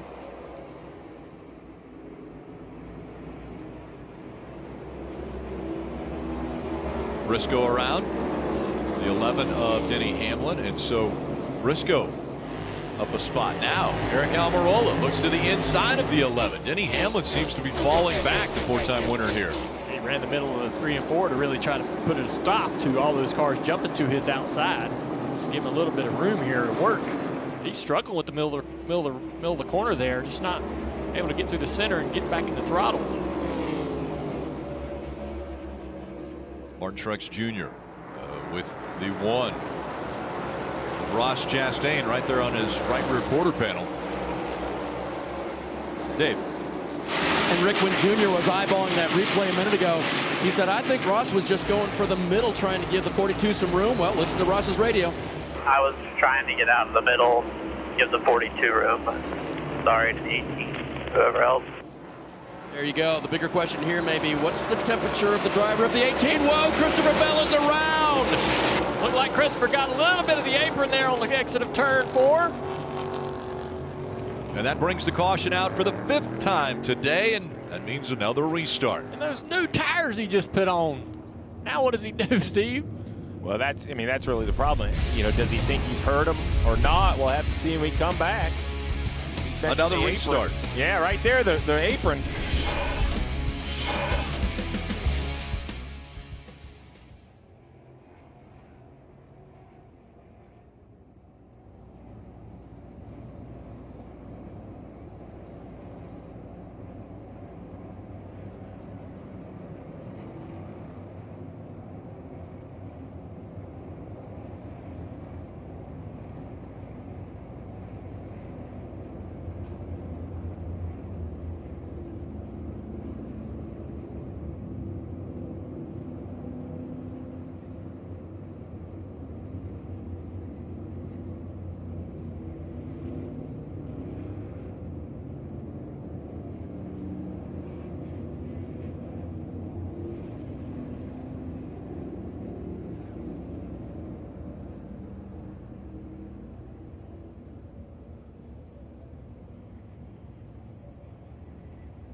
Stage 3 for the 20 of Christopher Bell. We saw him get loose there. Now that 20 team springing to action. They're about to bring Christopher back down here in the pits and change tires. Unsure why exactly that happened, given they just made a tire change down here back during the stage break, but adjustments will be made to get that 20 car back out on the racetrack soon.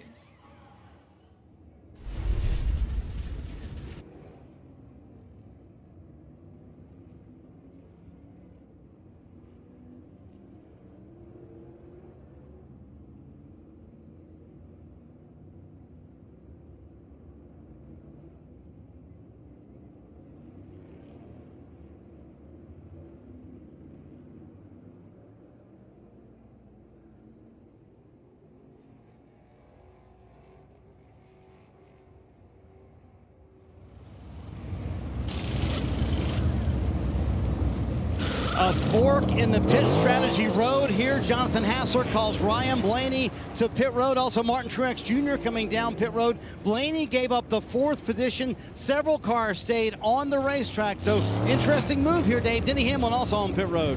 As is William Byron. Hamlin's car still has that horrible brake shake. So bad it was popping out of his hands. The car was so tight he couldn't hardly turn it. So had to make a big chance here, take his adjustments, go to the back of the line here. Let's see if this works out. William Byron, there he is coming off pit road now. I like the decision from these drivers. Remember, you know, if I'm Logano or Larson, I'm probably not going to pit from the front 2 positions.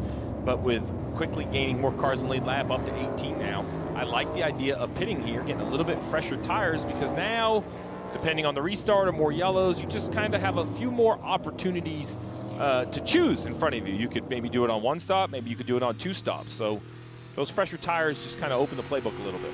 All right, Steve, let's take a look at the keys to victory brought to you by Ruoff Mortgage. Well, it starts with mistakes. You know, we've seen mistakes on green flag pit stops. The driver can't make them, the crews can't make them, and then guys, no matter what strategy you're on, you got to help me with the traffic, Dale Jr. Like, you have to get through that lap traffic. Yeah, traffic's going to be real important. Also, what lane you choose, where are you going to go, right? If you want got these new tires, maybe go to the top, so you can drive around 2 or 3 lanes on that outside of turn 1 and 2 on these restarts. How you going to do that and have tire management? It's hard to do both. You know, it's hard to be aggressive and keep the tires underneath you, but with a long run coming, you're going to have to be able to take it easy on those rear tires. Jeff, you're a professional. I don't know the answer. I'm not a driver, but but you just have to do it. You just got to do it. Just got to figure it out. Just figure it out. You can do it. We believe in you. So it's an interesting situation. Well, we had 153 green flag laps in the 2nd stage. Everyone pitted basically together in a big chunk, twice under green. As we ride around right here, 145 to go. What a beautiful view, too, by the way, Steve. Oh. Look at the crowd here at Richmond. Aerial coverage brought to you by Geico. The parking lot absolutely packed, and the grandstands full of smiles right now. Very good short track racing here at Richmond. Watching the choose for this particular restart, the 22 takes the bottom of the racetrack. Larson in the outside line. The 4 of Harvick was in 3rd. He chose the outside as well in that 2nd line, 2nd group. Chase Briscoe will restart 3rd in row 2. We got some interesting names here in this top 10. The Roush boys came to play. Eric Almirola, Ross Chastain back in 9th. Back up to speed. And back underway. Kicking out quickly. The 4 of Kevin Harvick. And the 18, look at Kyle Busch on the high side. Yeah, those guys with the new tires wanted to start on the high side, jump to the outside, trying to take advantage of it down the back straightaway. Battle for the lead up there. Chase Briscoe come out of nowhere, a little contact. Up the racetrack, Chase Briscoe went, slid up into the 5 of Larson. Harvick was trying to take advantage of it. He falls back into the 4th spot. And again, leaning on that 5 is the 14 of Chase Briscoe.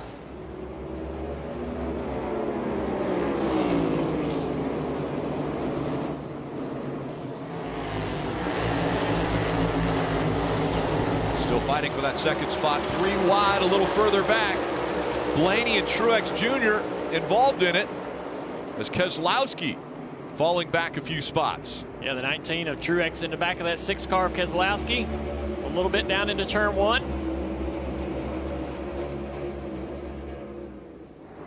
Logano's pulled out on everybody.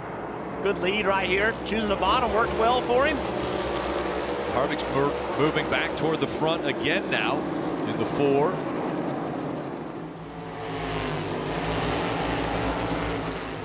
Three wide right here. Chase Elliott, Denny Hamlin, the 18. With Kyle Busch. Kyle Busch made that restart work really well for a few corners on the top of the racetrack, but now he's starting to struggle a little bit as these guys trying to take those positions back from the 18 car. Denny drove into this 3 wide position off of turn 2 the lap before. The 11 of Hamlin, the first car in the running order who pitted under the last yellow, so the freshest tires of the group. Not a lot, just 4 or 5 laps, but at this place, it all adds up. Hamlin able to get in front of the 9 of Chase Elliott.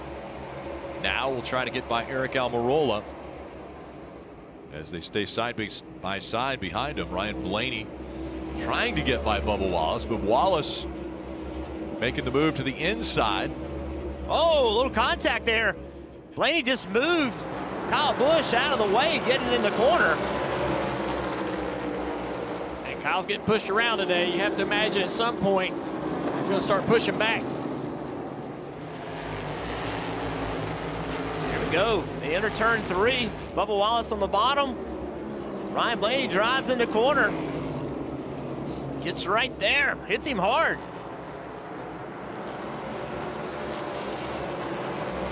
And he hits him back on the front straightaway right there.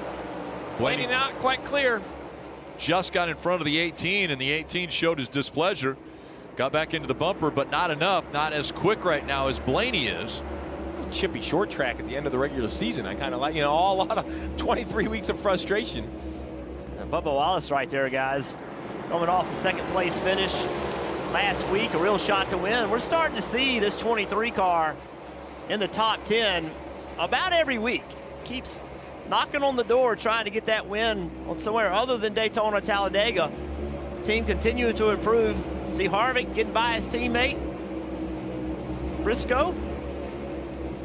Briscoe ran right up against the back bumper of Harvick. And you asked Harvick a great question at the start of the show, Jeff, about this 4-car. Could they develop into a championship team much like they did last year?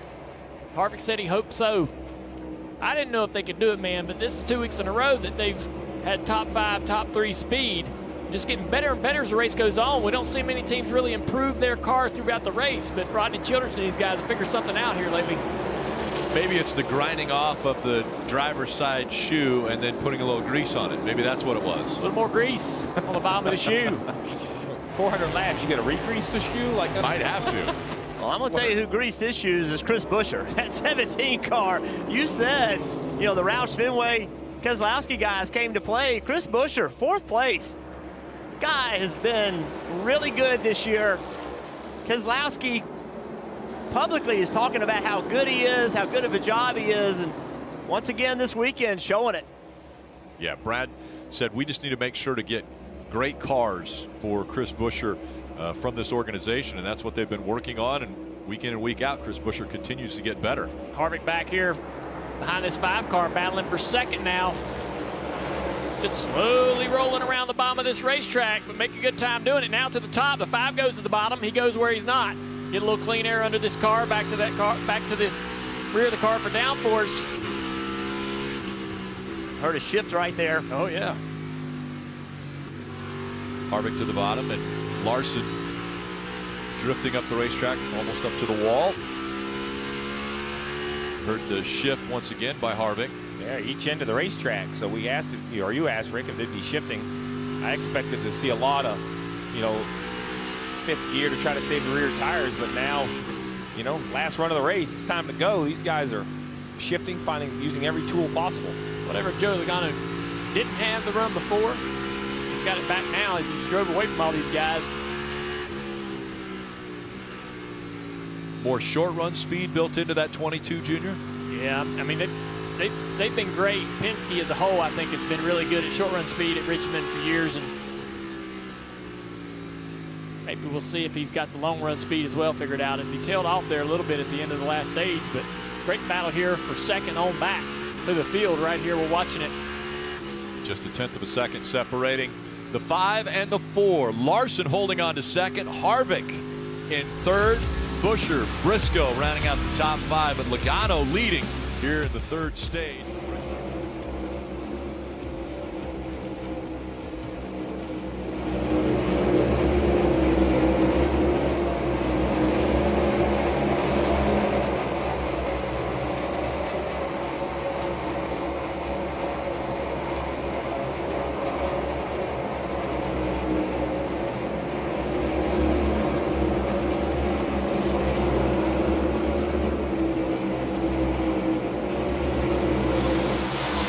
272 laps complete. How about that 17 of Chris Buescher currently running 4th?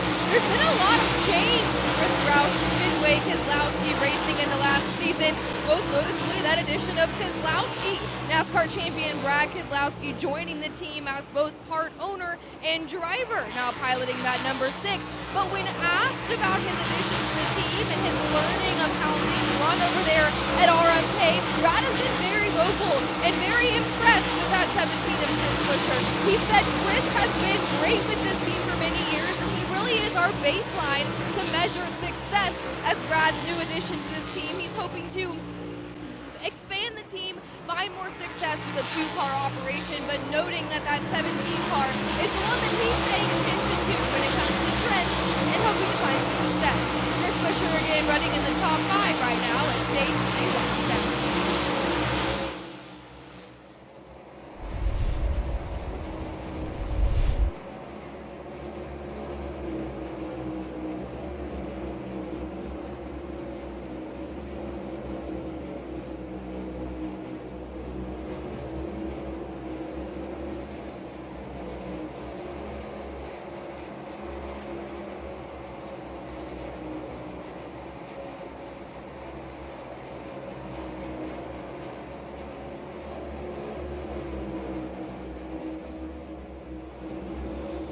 We take a look at the Toyota driver update. Hamlin running 5th. Martin Truex Jr. fighting for that final spot in the playoffs, running 10th. Bubba Wallace in 11th. Christopher Bell 12th. Kyle Busch 4th or 13th. And you could throw a blanket over 10th, 11th, 12th, and 13th. These guys are fighting for every inch on the racetrack. Bell up almost into the 23.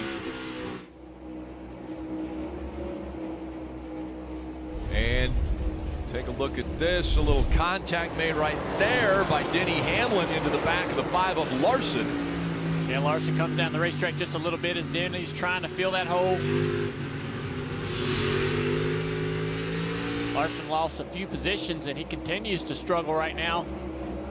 Losing more spots to his teammate Chase Elliott in the 10 of Eric Almirola. Now 12 of Blaney trying to pass the 5 Larson as well. We just saw Briscoe go by the 11 of Hamlin. Ford having a good showing up front with Logano, Harvick, Buescher. Now Briscoe has dropped back, fighting still with Hamlin, but top 4 positions held by Ford, and Denny trying to ruin that party.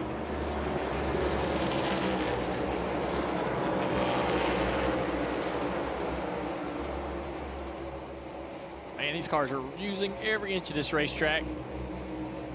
I would have not guessed that was going to be what we saw today. But I love it, man. It's great to see these cars. I know people love seeing night races here, but typically the track just won't get that wide when the temperatures are really cool on the track surface like they will during the daytime. And this is the warmest day we've had here probably since, in the last 5 years, to get enough track temp to get this track where it's so slick that it is advantageous to start moving around. Larson struggling here, losing more spots now to the 20th Christopher Bell. Thought he was in real position to pull off a win here, but man, that opportunity and hope is fading with every position he loses. Bell up into the 9th spot now. Larson's just moving around a little bit. Car's wiggling like it's not underneath him. Martin Truex Jr. trying to take 10th away from Kyle. Kyle got back to the hotel here in Richmond at 3:30 a.m. He was running the Knoxville Nationals in Iowa yesterday, finished 6th in that. Now he has fallen back to the 11th position as Truex was able to get by him. 2 Toyotas right on his heels here. 18 of Kyle Busch off the top. 15, good one. You hear the radio communication to Larson. 15 more laps. Just try to make the best of 15 more. I'll bring you to pit road. We'll fix this thing. So basically 15 more laps, because much like we saw in the second stage, These guys are probably going to pit twice, or at least most of them will. So you would pit around lap 300 and once again around lap 350. The question for me is Denny Hamlin in this 11 car who just pitted under the last yellow, is he going to jump onto that strategy, or is he going to flip the script and only pit one time? Maybe he's going to run out to like lap 325 and try to split it up in half. It'll be interesting to see. In the last stage, Rick, it was everybody on the same thing except for Ricky Stenhouse Jr., and it all happened right away within a lap of one another. And Steve, you explained it to us in the Countdown to Green show that Denny Hamlin used a two-stop strategy for him to be able to win the race earlier in the year. He did, but he only passed William Byron with like 5 laps to go. So it was anything but clear cut, but obviously everybody believes in it, Junior, because last stage they both stopped twice. One thing's happening up front here. This 4-car Kevin Harvick is running down the leader. We wondered about Logano, whether he had that long run speed. He fired off quickly. Looks like he's struggling again on this long run. Harvick moving around, finding some pace, finding some speed, getting closer and closer to the back of that Shell Pennzoil Ford. Well, Jeff, when you went down and had your mayor's talk with the 4, he had just snapped that 65 winless race streak, and could he go back to back? Kevin Harvick said it last week. Anybody that counted them out didn't know him very well, and that's it. And he does have some confidence. You know, you can say whatever you want, Junior. You and I both been on those long winless streaks, and it gets in your head. It's hard to overcome it. So you take a guy like Kevin Harvick and Rodney Childers, that whole team, and you start showing them some speed, and they become really dangerous and get some confidence back. That's a little bit better last 2 laps for Logano, able to run 80s to Harvick's 80s as well. Everybody sort of running about 80s or 90s right here in the top 5, top 10. I want to take a look at the Xfinity fastest lap, Kevin Harvick's last lap. Rick, Kevin Harvick joined us on NASCAR America Motor Mouth this week on Wednesday, and he chatted with us for like 20 or 25 minutes about everything, about the new car, the win, everything he kind of was leading into that weekend. He thought they were really good at Pocono. He wasn't surprised. That last run, he was a little surprised at how fast the car was out front. And it's just his mindset, it's as happy as we've seen Happy Harvick in quite some time. And we said it last week. You don't want this they believe in themselves, but you don't want to give them even more reason, right? You don't want to put gas on that fire, right? So it's without a doubt. You mentioned back-to-back. That would be a dangerous proposition. The 4-car out of nowhere all of a sudden is a championship favorite with that kind of momentum. Well, he's a 3-time winner here at Richmond, so he knows how to get to the front, stay up there, and capture that checkered flag. As I get there to here, my entry goes away, gets quite a bit freer. Harvick's very old school Richmond. Gets to the bottom fairly quick into 1. Super tight to the yellow line in 3 and 4, longer than you. So that was Logano's radio we were listening into there. So Logano was talking about what his car does when he gets in dirty air. Well, that also means that's probably what Harvick's car does. So when his spotter, Coleman Presley, said, hey, this is what the 4 is doing. This is the line that he's running. That was the cue to Joey Logano where to go, to hurt Kevin Harvick's run. Steve, it looks like the 12 of Ryan Blaney, maybe a little bit early on your strategy, but this is okay coming this early. Marty? Yeah, I think this was Jonathan Hassler's plan. They felt like the car not going very well for Ryan Blaney, and said the car just absolutely terrible. They had to wait on the left side. That's going to cost them some time. So, Steve, do you jump first here? Is that the move for Hassler? Get on fresh tires sooner than everybody else? It's the only advantage you can find, Marty. I think new tires are a big advantage. Just come early, force other people, and this has done it, right? The 5 of Kyle Larson has now countered. He's now come to pit road this same time. Dave. Oh, and he needed to come on the early side of this because this car was terrible. It just went way loose. Kyle complained. Now you see leader Logano is on pit road as well. Hey, Dave, who would have thought that Kevin Harvick might win back-to-back races? As the boys were just talking about a moment ago, he said, I just need a little more forward bite. Interesting thing, Parker, it's gotten much cooler and cloudier here at Richmond. It has, and a lot of teams talking about that. And you saw the 22 losing the handling of the rear, just getting freer and freer. That's been his problem throughout the long run, Dave. Chris Butcher running a strong third, says I just need a little more rear lateral grip. They tried to give that to him on this pit stop. Oh, man, super close for the 14. You see the fire in the rocker panel. That's what I was looking at, was the fire. Now you see it. It'll, I'm sure, blow itself out. The Jackman, though, is a little concerned on what to do here, Parker. As we look at that fire, that might be a little, that's been interesting there. But one of the things about that 14 car coming to life is we get in our replay here. He's going to get close to Ty Dillon, has to lock up that right front, and then gets into his stall. But we've been seeing the speed out of him as we get in this late stage. That cloud cover coming over, shifting, that's really come to life for him, Dave. How much ground can William Byron make up here at the end? Got his lead, got his lap back. Last run was good, trying to keep that 24 moving the right direction.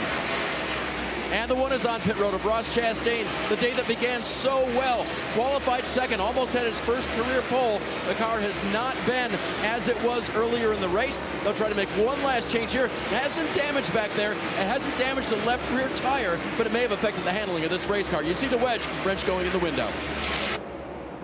And we're here in the 42. And a violation on his pit stop. That's unfortunate for Ty Dillon having such a good run. So going back out on the racetrack. Something tells me, Rick, this 11 car is going to try to do the exact opposite of what worked in the spring. In the spring, it was 2 pit stops. And now I believe he's going to try to do this final stage on 1 pit stop. Steve, let me ask you this. If your car was not good, if your car was indeed terrible, which is what Denny Hamlin said at the start of the run, would that be the play that you would make? Well, I would have to try something different for sure, right? As we see the 23 above Wallace come to pit road a little bit on the later side. There's also that opportunity. They may just not think they're inside their window yet. They might have a specific plan. But the longer he runs, it just seems to me that, remember, he pitted under that yellow. He had the freshest tires of the leaders. And I just have to ask myself, I mean, if he doesn't come in the next 4 or 5 laps, it tells me he's committed. He's going to go another 25 or 30 laps and only pit once. 99 laps to go, and Denny Hamlin out in front on the same strategy is Christopher Bell, Martin Truex Jr. currently. Logano and Harvick, they've already been to pit road and back off, but they are the only 5 right now that are on the lead lap. And why this makes everybody nervous is look on the pylon, right? Denny Hamlin, other than Logano, Harvick, and Buescher, everyone else is down a lap to Denny. So they're warning, you know, these crew chiefs are telling their drivers, hey, the 11's staying out. He's on this strategy. So if you're Elliott, Almirola, Briscoe, Elliott right behind him, hey, I know I'm telling you to manage your tires a little bit, but let's unlap ourselves as quick as we can. Don't be afraid to push for a few laps to get ourselves a little more in the comfort zone. You see on the left, tire life, right? Coming this time, Lambert. Oh, there you go. I heard coming this time. I don't know if that was the 11 or if he was talking about another car around him. No, it's the 11, Steve. They're going to bring him to pit road this time. So what does that do for the math going forward? And understand, Denny has 1 less set of fresh sticker tires than everybody else. He'll come to pit road this time, put on the last of 2. All 3 Gibbs cars come, the 11, the 20, the 19. So everybody is going to stop twice. Just these guys are going to break it up mathematically exactly what's best for their car, Marty. I think if you're James Small and Martin Truex Jr., Steve, this is really your only play. Try and run long, maybe hope for a caution. We'll see what these fresh Goodyear tires can do for Martin Truex Jr. All the Gibbs cars on pit road, Parker.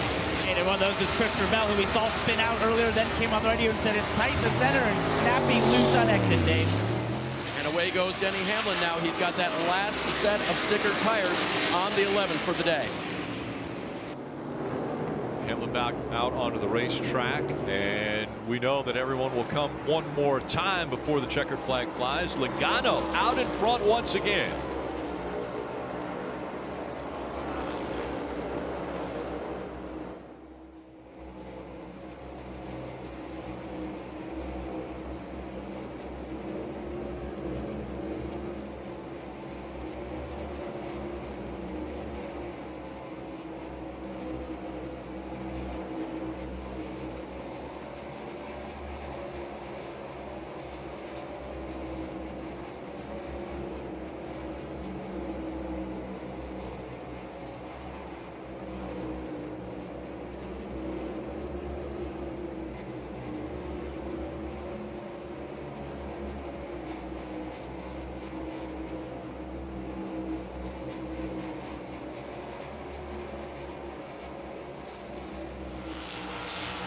The 14 of Chase Briscoe was running in the 19th position, but just brought it in during green flag pit stops. Looks like there was a decent amount of smoke coming out of the driver's side window there. The crew was trying to clear it out, but that 14 is off of pit road and back out on the racetrack now. Things are looking clean, but I'll keep you updated if anything develops.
89 laps remaining in short track racing right here at Richmond. You're watching NASCAR Cup Series racing presented by Toyota. Out front is Logano, Harvick, Buescher, Chase Elliott, Almirola. They are the top 5. You're looking at the 11 of Denny Hamlin. We saw the fire under the 14 of Chase Briscoe. Steve, think maybe some buildup of rubber in there that just caught on fire? Well, I'm not exactly sure, but you can see it all the way up into the side window, right? So it's a major fire inside that rocker box. We saw this in Indianapolis with some contact. It had moved the exhaust pipe in. Both, I think it was Joey Logano had it after the race. 17 of Buescher had it during the race. Here's another car with a little bit of a random fire. They made some updates to the exhaust pipe shrouding this week to try to prevent this. I don't know if it's the same issue or not. For Chris Buescher, it was this contact right here that kind of knocked the exhaust in, and then that exhaust catches on fire with a piece of the carbon fiber. So it doesn't look the same to me on the 14 as far as, you know, how it's burning, but the results are the same. I'm sure NASCAR is going to have a real look at this 14 car after the race and try to understand what it is, because it just seems frustrating that a car will have to pit a second time to put a fire out. Now if it's fluid that's leaking out of their own car or something of their own doing, well, that's a different story. But if this is just unlucky piece of rubber ending up in a spot on the car that catches on fire, something might have to be changed in the car design, maybe some shrouding or some screening. I'm sure NASCAR will look at it. Parker. And Steve, that's exactly what the team told me. They believe it was that rubber buildup in there somehow getting caught in near the exhaust. So there are some vents in that rocker box that the teams are allowed to put screen over. The screen can only be a certain coarseness. That's actually what Petty GMS got in trouble for back in Pocono. So I don't know if the 14 has opted to run that screen. I don't know what their screen looks like, but all of those things will have to be looked at this week, because you'd hate to think that this is something that's going to continue into the playoffs. 32 points separating Blaney and Truex for that final spot in the playoffs. Again, 7 drivers are locked in based on number of wins and regular season points. There will be some more that will lock themselves in after this race, with only 2 races remaining until the playoffs get underway. Again, Watkins Glen next week, where we'll call that one radio style, and Daytona, the season-ending race. And I think the important thing for today, I mean, I know Blaney's ahead of Truex in the race, but the stage points. In both stages, Blaney's got 11 points to Truex is only getting 1 today, so got a battle for the lead as well. Harvick has closed the gap. It's about 0.2 of a second between Logano and Harvick. So how many times have we seen these two guys go at it? They're both experts at trying to take each other's line away, trying to make it as difficult as possible to get around. We know that Logano's kind of like the new Ryan Newman of the NASCAR series, making that car as wide as possible late in the race. And here we are again, lucky to see these two guys go at it. And Harvick shifting, continuing to shift.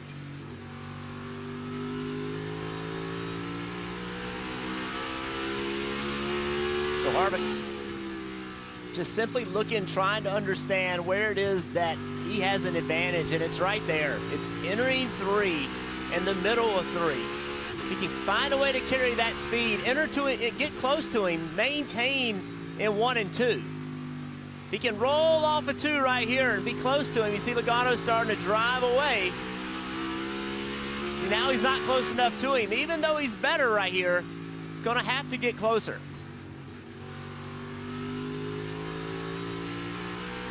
The other variable that's in the picture now, 2 seconds back, Chris Buescher. What if Chris Buescher wins his way into the playoffs? And this won't be the first time this year we've said that. Chris has had a couple of great runs, awesome finish out in Sonoma. So there's been scenarios where we've wondered what a Chris Buescher win might do to the playoffs, and here we are. I think if these two guys work hard, the front two, try to work really hard to get around each other, that will be to the detriment of their car on the long run. That might bring Buescher right into this battle. And I didn't have Richmond circled, but I do believe that 17. Yeah. He was on my list of Watkins Glen. You mentioned Sonoma, another road course. And congratulations to RFK in that 17 car that you could put them on the, wouldn't shock you if they did go to victory lane. Dave.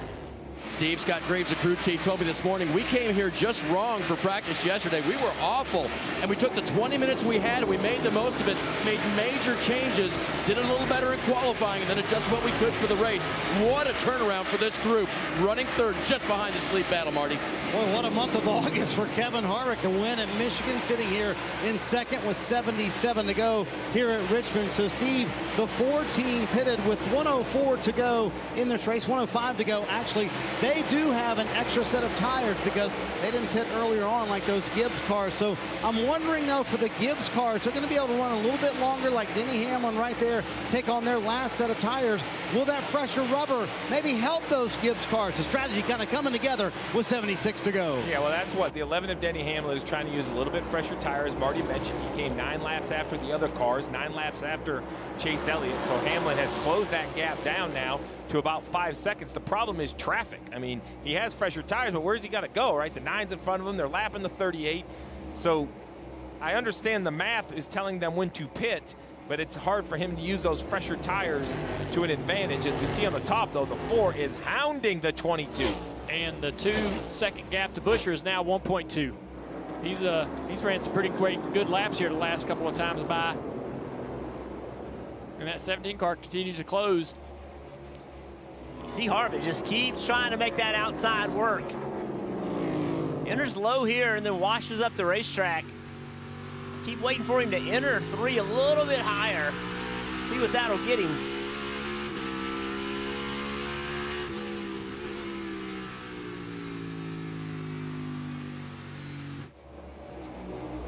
Two car lengths separate the top 2, and then you see Denny Hamlin working on the high side to get by Chase Elliott, so he takes that spot away, and up to 4th goes Denny Hamlin. A little bit different strategy, not completely different, but he stayed out just a little bit later than the rest of the field. And if you look ahead of the 11, this is where the 11 has to make some hay. I mean, look at that, clear track. You got to go. If you got fresh tires, no traffic, you got to get past this 9 right here, get back into your rhythm, and get back to making time up on the leaders. The problem he has is the 47, who has even fresher tires, is now to his outside. So, once again, the traffic is what makes all these strategies work or don't work. That's why they're so hard to predict. You just don't know where you're going to get stuck in traffic. And Stenhouse Jr. is 3 laps down to race leader Joey Logano. So even though he was able to get by Hamlin there, he's still multiple laps down to the leaders, which right now there are only 15 on the lead lap, with Keselowski running in that 15th spot, the final car on the lead lap. Let's see if we can watch this 22 car as we ride on the nose of Harvick's car. See what this 22 does down in the corner. It's worth the last run. I'm just tighter to center to save everything else. That's 22 Logano talking on the radio there. Harvick almost to the outside. Corey LaJoie is in front of the 22 Logano. The closer that Logano gets to LaJoie, the worse this car is going to drive. Harvick a big run right here. Can he get there? Not quite. To the outside he goes for the lead. Harvick. 22 clears him, though, in the middle of the corner. Harvick has another run off of turn 2 down the back straightaway. Going to go to the inside. He's going to look there a little bit. This will be a tough pass for him on the inside, and he knows that. He'd rather try to get to the outside of the 22. Yeah, when he entered one, he had a shot to go the inside, didn't even try it. Now he's going to push it. You know, last time through there, he didn't even try this, but now, as Logano's up the track, he's going to get pinched off by Logano. Just can't put the throttle down. Logano with an advantage down the back. He's changing where Logano has to run, though, by putting the pressure on him. While they're doing that, Chris Buescher closes the gap even more. Logano is more than happy to let Kevin Harvick sit on that inside and work his tires. Now he's back to the bottom of the racetrack. Harvick to the top. Here he comes, the 4-car on the outside. He's there. Big run by Harvick. Down the backstretch. Can he clear the 22? That's the spot he wanted the entire time. Now he's going to pinch Logano off. Oh, look at the 47. He's got newer tires. He's going to get into it, but not a factor. And Harvick's out front. The crowd on their feet roaring as they see Happy Harvick in front here at Richmond. Harvick, new leader, looking to go back-to-back.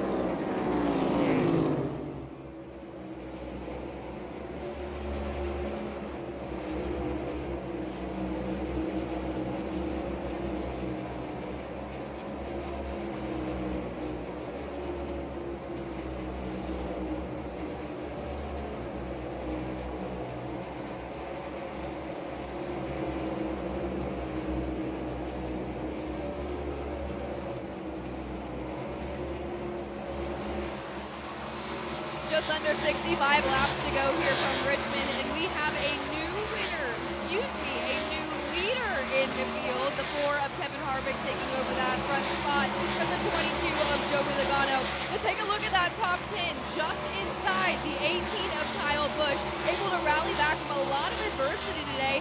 In fact, that 18 team has been struggling a lot lately. He's finished outside of the top 10 in the last 8 straight races, the longest streak in Kyle's career. Now Kyle is locked into the playoffs, but he is feeling a lot of pressure right now with all the discussions based on where he's going to land next season. Still up in the air as his contract with JGR is ending, but when it comes to finding success at tracks, Richmond is the best place for Kyle Busch to be. He's the winningest active driver in the field, 6 wins to his name here on this racetrack, and now with 62 laps left to go, he's working his way up to the field and looking to get another win here today.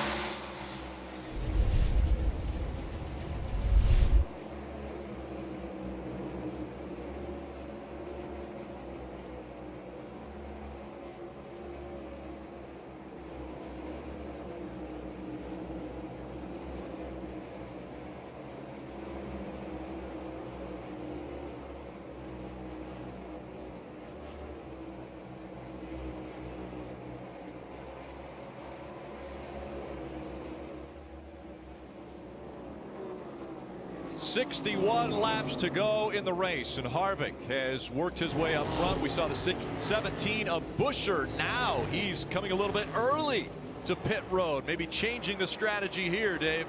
And Ricky had to duck out of a lot of traffic back there just to make that happen. They wanted him to come. At that point, he was like 3 wide on the outside, nowhere to go. He had to woe this Mustang down so he could get down to the bottom line and get it woed up so he could get on pit road safely and cleanly. Buescher will take on 4 and Sunoco Fuel to get to the end. Marty.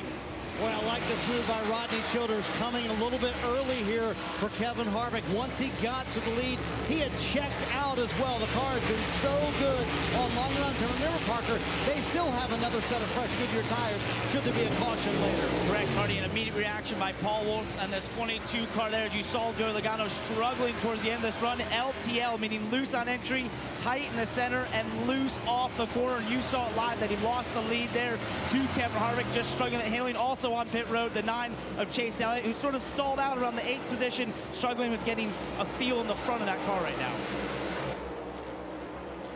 4 cars coming on to pit road, including the 18 of Kyle Busch, Parker.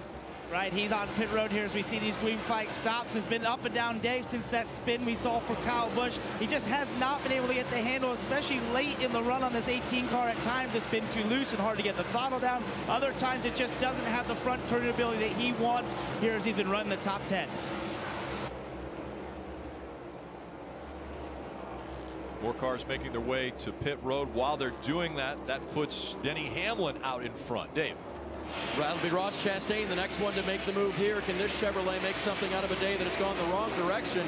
He'll take on Ford at the end here. He's got stickers left to do it. And with 56 laps to go, we'll get the most of the good out of him that he can, Parker. Bubba Wallace also on pit road here, just struggling that drive-off layer of the run as he pulls away with 4 Goodyear tires. So the interesting conversation now is we see Kevin Harvick easily go by Denny Hamlin with the newer tires for Harvick. You know, Hamlin, math would say he needs to pit about lap 352. That's about 8 more laps. But Dave was letting us know that would be the last set of Goodyear tires for Hamlin. You get a late yellow, you don't have tires to put on. You have no choice. So while they may not love the idea, they could consider, Gabe Hart could say, you know what, we're going to just continue to run. Well, 6 away, Steve. So they are going to put, and that's their last set, right, Dave? That is correct. So now the problem the 11 has is this is their strategy. That's great. But then if the caution comes out, other leaders have a set of tires. It's going to be a real bad deal for the 11 unless he has a set of scuffs down there from earlier in the race or from qualifying. Yeah, one thing in all this sequence right here, you see Chris Buescher going around Denny Hamlin with fresher tires, but he also got around Joey Logano. So in that sequence, 17, look at the gap that he's created on the 22. Unlapped himself. As you mentioned, the drivers that have been to pit road already, Harvick, Buescher, they have both unlapped themselves. Logano would be the next one to be able to unlap himself as we see Larson now on pit road. Larson was really slow down the back straightaway. Dave.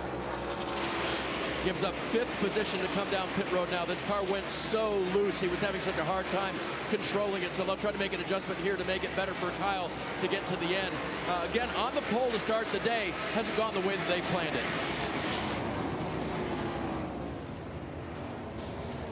See how their stop goes. And Marty Blaney's out there. Yep, 52 to go, Rick. Final set of sticker tires for Ryan Blaney, and he has not had a lot of answers for Jonathan Hassler and that team as to what's happened with the handling of this race car and a drastic weather change here at Richmond as well. That might play a part in it. Martin Truex Jr. coming to pit road. Final set of sticker tires for him as well. And I think on a day where they thought they would contend for the win, the handling has gotten better for the 19, but that brake shake has been an issue all day long. Truex saying that makes the car go tight so early in the run. 50 to go. Truex with the final set of Goodyears. Still staying out is Hamlin and Bell. They last were on pit road at lap 304. And while all this is happening, Christopher Buescher is running down the 4 car. So Chris Buescher's got a shot trying to catch this 4 car. That will cycle these 2 guys into 1st and 2nd position once Hamlin and Christopher Bell come to pit road. Yeah, the 2 separated right now by 1 second. It was 2 seconds, and Chris just getting through traffic a little bit better. This time, give him the outside.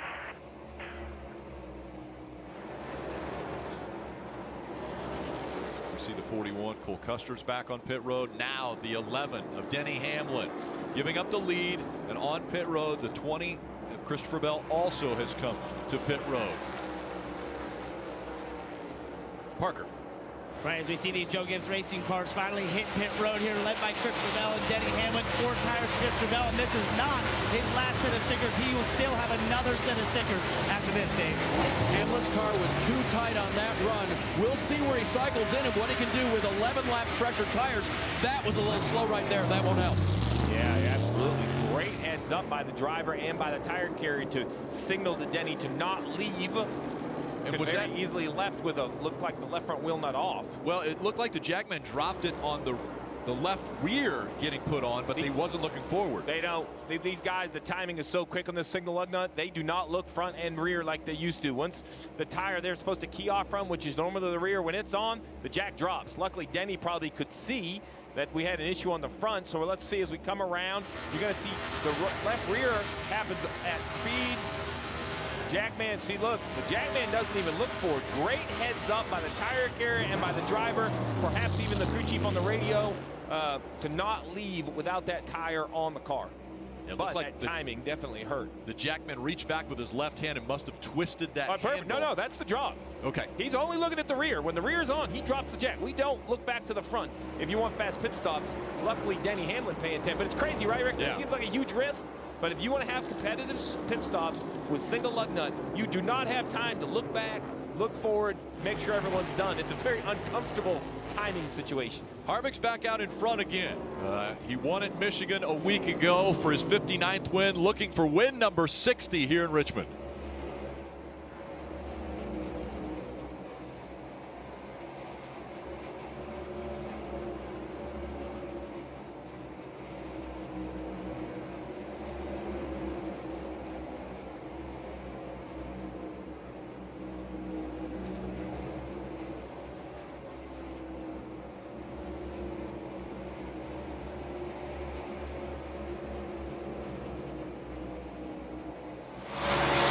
Less than 45 laps to go here from Richmond Raceway, and it's that 4 of Kevin Harvick who is out front. Harvick coming off of a huge weekend last week at Michigan, snapping the 65-race winless streak and locking himself in to the playoffs once again.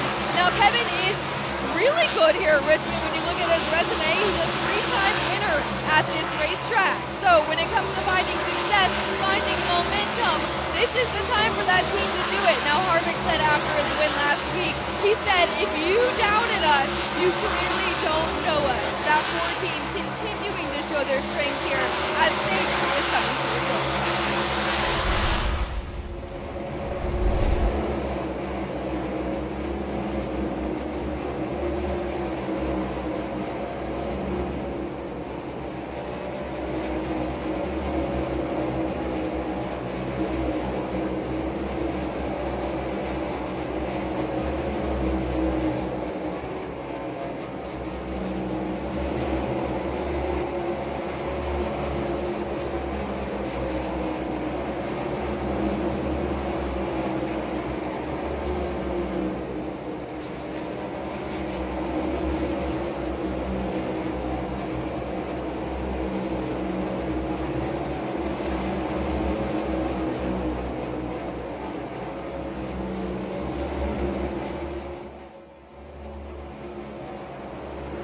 Things heating up front. You're watching NASCAR Cup Series racing presented by Toyota. Chris Buescher putting the pressure on Kevin Harvick now as he runs just within 0.3 of a second of race leader Harvick.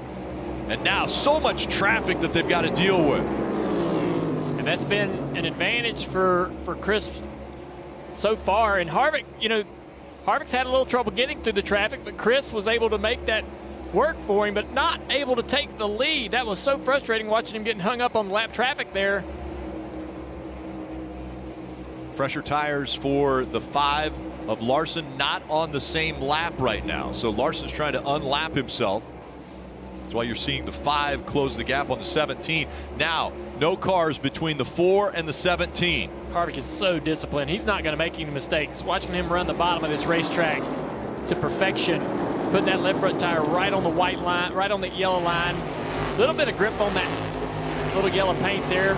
Keep the car turning, keep it rotating, keep the right front tire happy. And how about if Buescher ends up winning this race? That would be 16 different winners with 2 races still to go before the playoffs start. Yeah, that makes a whole new group of drivers uncomfortable with their situation. So that's his goal, right? The 17's pathway in is a win, right? He doesn't have enough points to think he's going to get into the playoffs any other way. So it's a win or bust for the 17. See a lot of speed out of the 9 of Chase Elliott. Another one of those drivers. Yeah, he's battling with Logano now. Yeah. Logano, who had this race under control, kind of slipping back through the pack here. Drivers fighting for position. Elliott getting that 3rd spot away from Logano. 35 laps to go. Logano trying to battle back on the outside. Yeah, Buescher, you see Buescher up the racetrack. It's really important right here for Chris Buescher not to panic. It's very difficult to do. But in trying to chase Harvick down, if you start spinning the rear tires, if you start overdriving the entry, then you're not going to have a shot because it's going to eat the tires up big time. So a lot of discipline right now is going to be required, Dave. Well, and I think to that point, they've told him all day, your best is your exit of the corner, and that takes some discipline to wait and then wait for the exit to work. But think how Chris Buescher's weekend started. They failed technical inspection 2 times. NASCAR says when that happens, you have to elect a crew member to be ejected. Travis Peterson, the engineer, was sent home. And so with that in mind, they went forward, qualified well, and are racing extremely well here. Could get the win, the 16th of the year. Different driver, Ronnie. Yeah, that would be incredible, Dave. And I go back to the pre-race show and think about what Kevin Harvick told you, Jeff. You have to be so patient, even for a veteran driver, a former champion, not to get back to the gas too quickly here. Richmond, you'll burn up your rear tires. Harvick has been so good on the long runs, and even for a guy like him, staying disciplined behind the wheel. It's fun to watch this battle. Buescher catching him. Can Harvick hang on? You know, Harvick, you're probably not going to get the mistake from Harvick. Harvick's going to be, he's been here, done that over and over and over. This is his kind of race. A lot too is timing. When they get up to these slower cars, the lap traffic up the racetrack, Harvick went there, and that opens the door a little bit more for the 17 of Buescher to close the gap. Well, I'm sorry, Dale. I was going to say the issue for the 4 of Kevin Harvick is the next car in front of him, right? That 23 is the last car in the lead lap, so I don't think he's going to be as easy to pass. That's going to slow the 4 down even more. I feel like the 17's opportunity came and went. I mean, that little group of cars that slowed him up and made the battle pretty tight was his opportunity.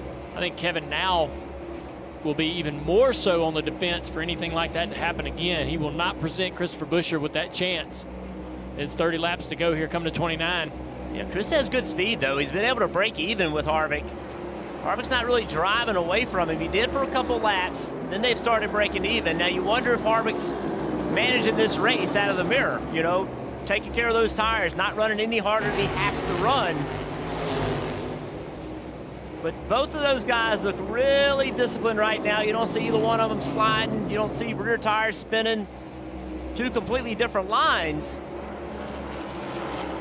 Buescher's actually been a little quicker the last few laps. Almirola putting pressure on Hamlin now for the 6th position.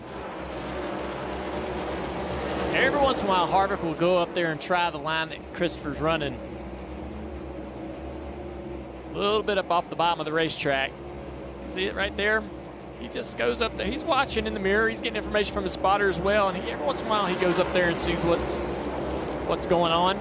Half a second, still the gap between race leader Harvick and Buescher. He kind of has to now because the 23, like you said, is trying to stay on the lead lap, and the 23 is running right on the bottom of the racetrack. So Harvick's going to have to go somewhere else to try to take that position. Now the 23 is going to move up the racetrack because of the car in front of him. So all this is slowing Harvick down.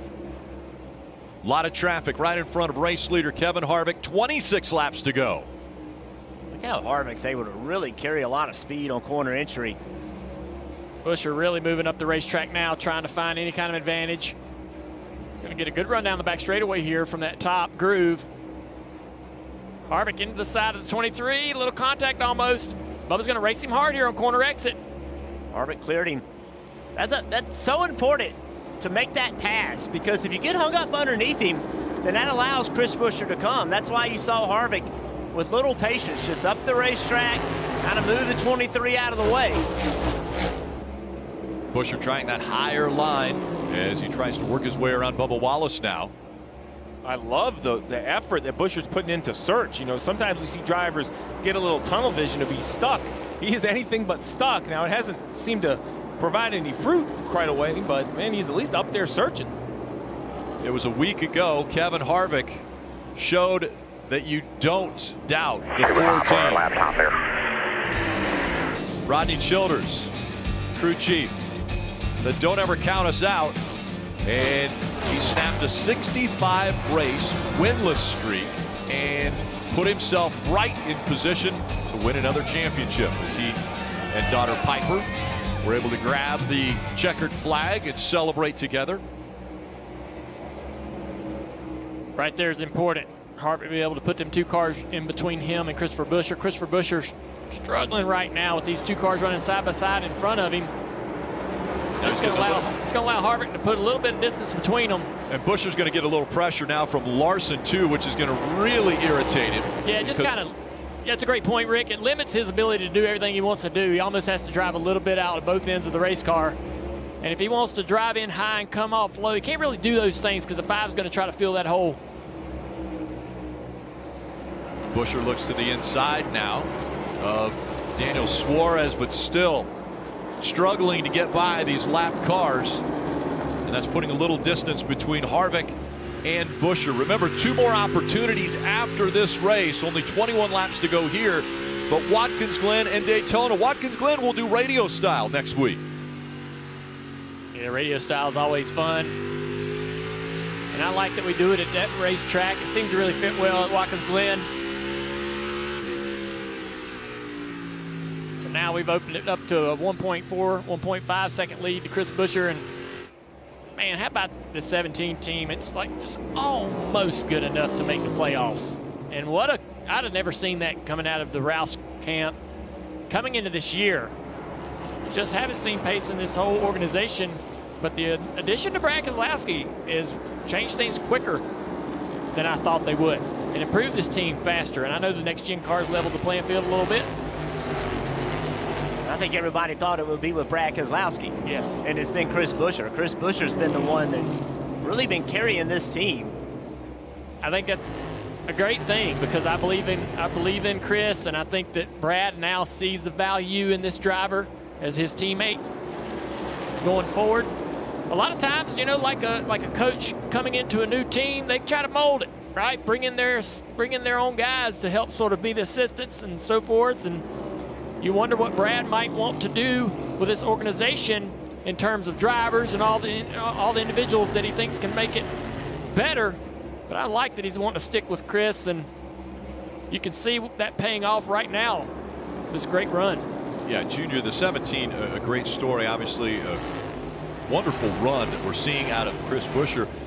But you have to look in front of him and say, what a transformation the 4 team has made. Marty running up front after winning a week ago and now almost looking dominant here at the end of this race. Yeah, it's not over, Rick. 16 to go. Chris Buescher still could pull this off. But yes, Kevin Harvick, impressive today. You know what the rest of the playoff field is saying right now, Jeff? They have given Kevin Harvick daylight, and here he is in the month of August, maybe coming through with a 2nd straight win. You know, when you win and you find your way into the playoffs, Rodney Childers told me this week, everybody was so loose at the shop. You kind of feel like the 4 team driving looser today, Kevin driving looser today, and man, if they could pull off back-to-back wins, that's going to change what happens over those final 10 races dramatically. Momentum is so important in every sport, and right now it seems like the 4 team has it. 15 laps to go, coming up on 14 to go. Rodney Childers, that right there, Rodney Childers could be jumping out of an airplane right now, and he's going to have the exact same emotion on his face that he has right here with 14 laps to go before potentially back-to-back wins for this team. Dave. And as we go further through the field, let's look back to Chris Buescher, and his 1 career win was a weather-delayed event. He was in the right place at the right time, but he hasn't had that race yet where he chased down the leader and took the victory. He'd like to get that here today. Parker? Well, David, behind him is the fastest car on the racetrack for about the last 10 laps. We talk about the different strategies here. Hitting 12 laps later than your leader, Harvick, is Christopher Bell in that 20 car. He's consistently been fast and just made up from 5 seconds back to now being 3.5 seconds. I don't know if he has enough time to get to Harvick, but he's flying right now. And one of the cars he passed on his way through there was the 9 of Chase Elliott, who's recovered from a day where it seemed like they stalled out once they got to the top 10. He's admitted this is not one of his favorite racetracks, and he just wanted to run better here, and I'd say a top 5 is doing just that, Dave. And behind him, Parker, Denny Hamlin has not made that same progress. Made up just a little bit of time in the last few laps, but has been so affected by traffic here. Just hasn't had the car underneath him today to go to victory lane.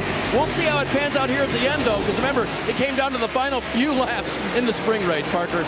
Right, Dave, and what could have been for Joey Logano and the 22 car leading 221 laps here today, but it has all gone away here in the final stages. This cloud cover has come over the racetrack and cooled it down. The handling of that 22 car has not kept up with the racetrack, and now falling falling back to the 6th position after leading so many laps, Marty. What a day for Ford. Logano leading all those laps. Harvick up front right now. And Eric Almirola from 30th to 7th. They have lost the handle, though, since the weather has changed here. Not been what he wanted. He wanted to win, needed a win. Not going to happen today. Martin Truex Jr. sitting in the 8th position. They, too, thought they would be one of the teams to beat this afternoon. That brake shake issue has bothered him all day long. Car has gotten better, but they cannot get that track position, Parker. And his teammate Kyle Busch here in 9th position. I'm not even sure how to describe this day. From spinning out to having ill-handling cars, starting at the back, finding his way up front. He now finishes 9th, and I'd say after the day they had, that's a good day.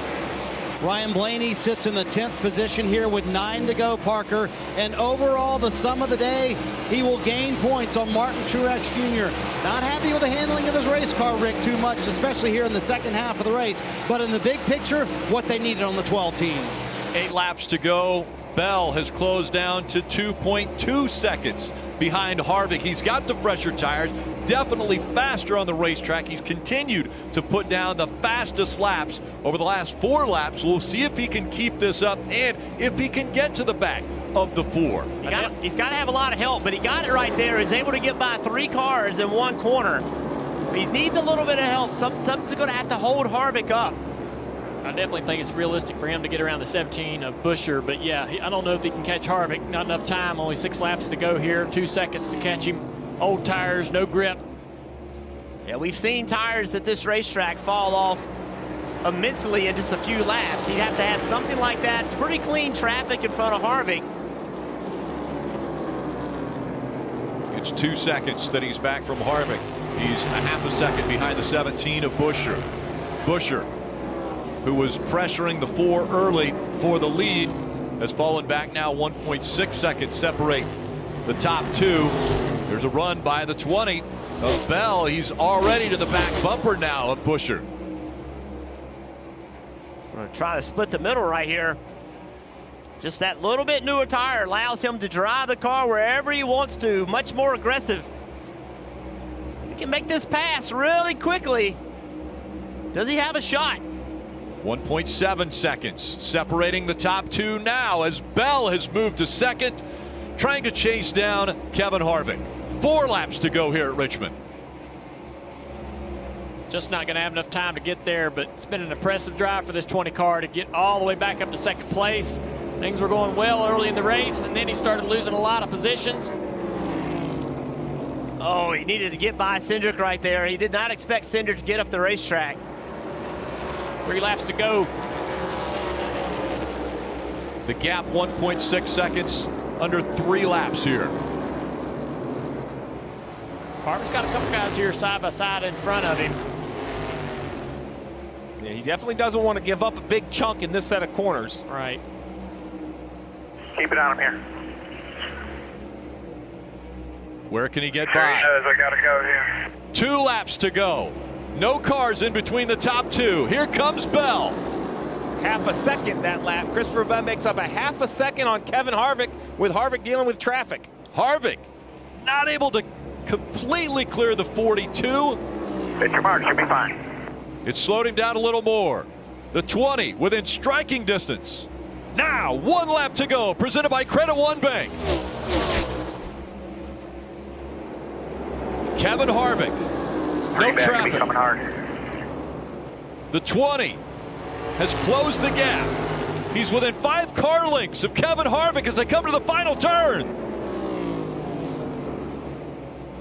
Bell, just not enough time. Kevin Harvick is going to win at Richmond. He goes back to back. Yeah, boys, great job. Great job. 60 career wins for Kevin Harvick. As you see Bell come up behind him. He was just that close. But that 60 career wins ties him with Kyle Busch for 9th all time. Finally got us one at this joint. I appreciate it. Yeah, great job, guys. Way to adjust on that thing from the beginning. You said it. So we go forever without winning, then you win 2 in a row. Kevin Harvick won here the the last time back in 2013. It's been 9 years since Kevin Harvick has won here, and you just heard Rodney Childers say, hey, thanks for getting us a win here. Well, that's Rodney Childers and the team getting a win. Harvick now his 4th time that he has won here at Richmond. Momentum is real. And there's a lot of very dangerous drivers you don't want to give momentum to. Kevin Harvick has to be on that list. I would say this would be one of the more unexpected things that we're going to see in 2022 after Harvick had such an incredible drought that was broken last week with his win at Michigan, and now he goes back-to-back. 29th win for Kevin Harvick after turning 40 years old. This checkered flag moment brought to you by Advanced Auto Parts.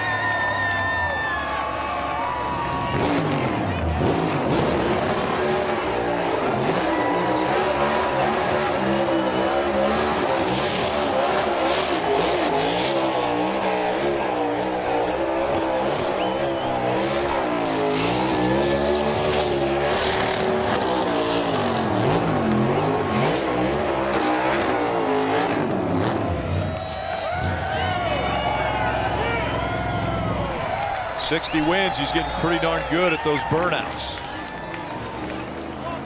As the smoke clears,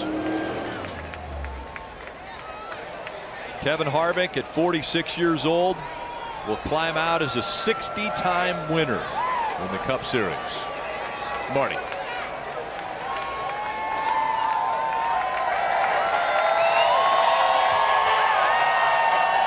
What a day. Rodney Childers wasn't kidding last week when he told me I feel better about our shot at Richmond than I do Michigan. Last week he celebrated with his daughter Piper. Today he gets to celebrate with his crew here in front of the Richmond fans at the start-finish line.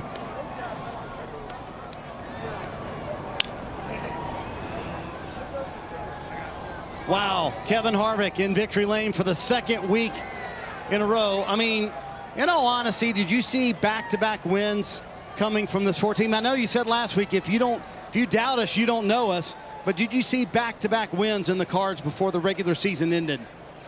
You know, I didn't know. It's like I said last week. I mean, the cards have been running good week in and week out, and you see that we have a lot better understanding of what's going on with how we did adjusted on the car after the first run, and we're able to you know, get our car handling a lot better.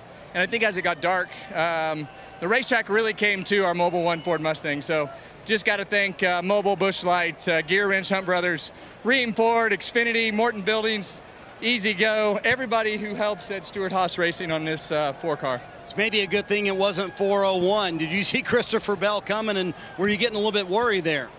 Well, I knew he was coming, but I forgot to shift down the front straightaway the last time. I was not paying attention, and he got closer than he should have. So I made a mistake there a couple laps doing the same thing.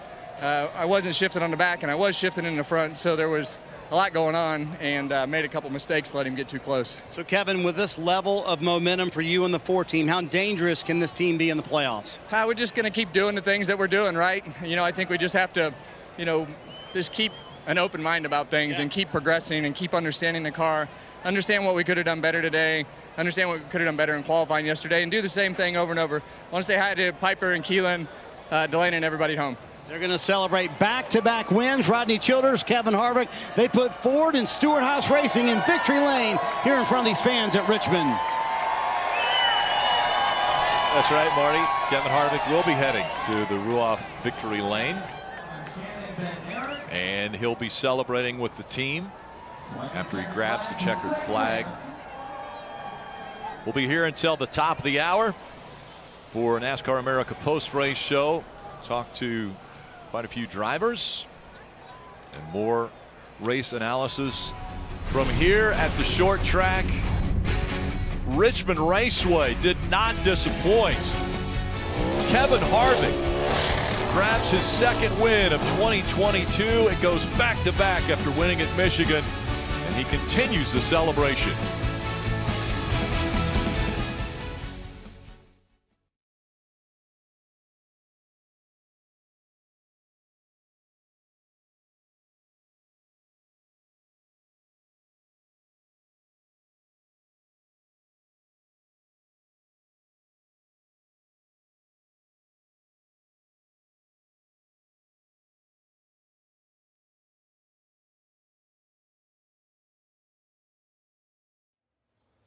back-to-back wins for the 4 team, and that marks career win number 60 for Kevin Harvick. The 22-year veteran in the Cup Series gets his 2nd win of the season and just solidifies his spot in the 2022 playoffs.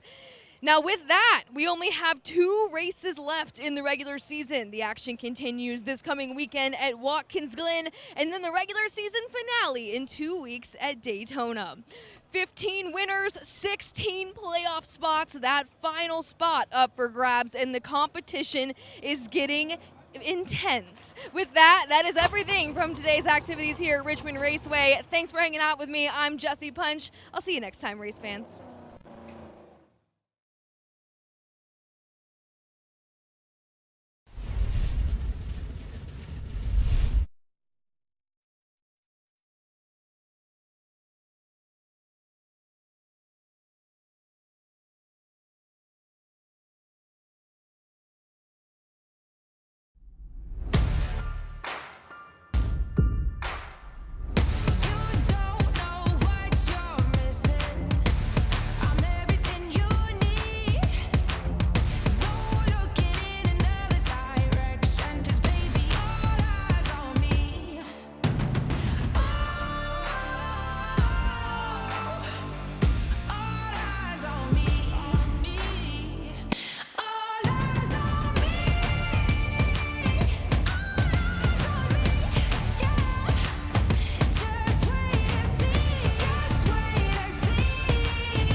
This copyrighted telecast may not be reproduced, retransmitted, or used in any form without the authorized written consent of NASCAR Broadcasting. NASCAR would like to thank all of our fans for your support, and we hope you enjoyed today's broadcast.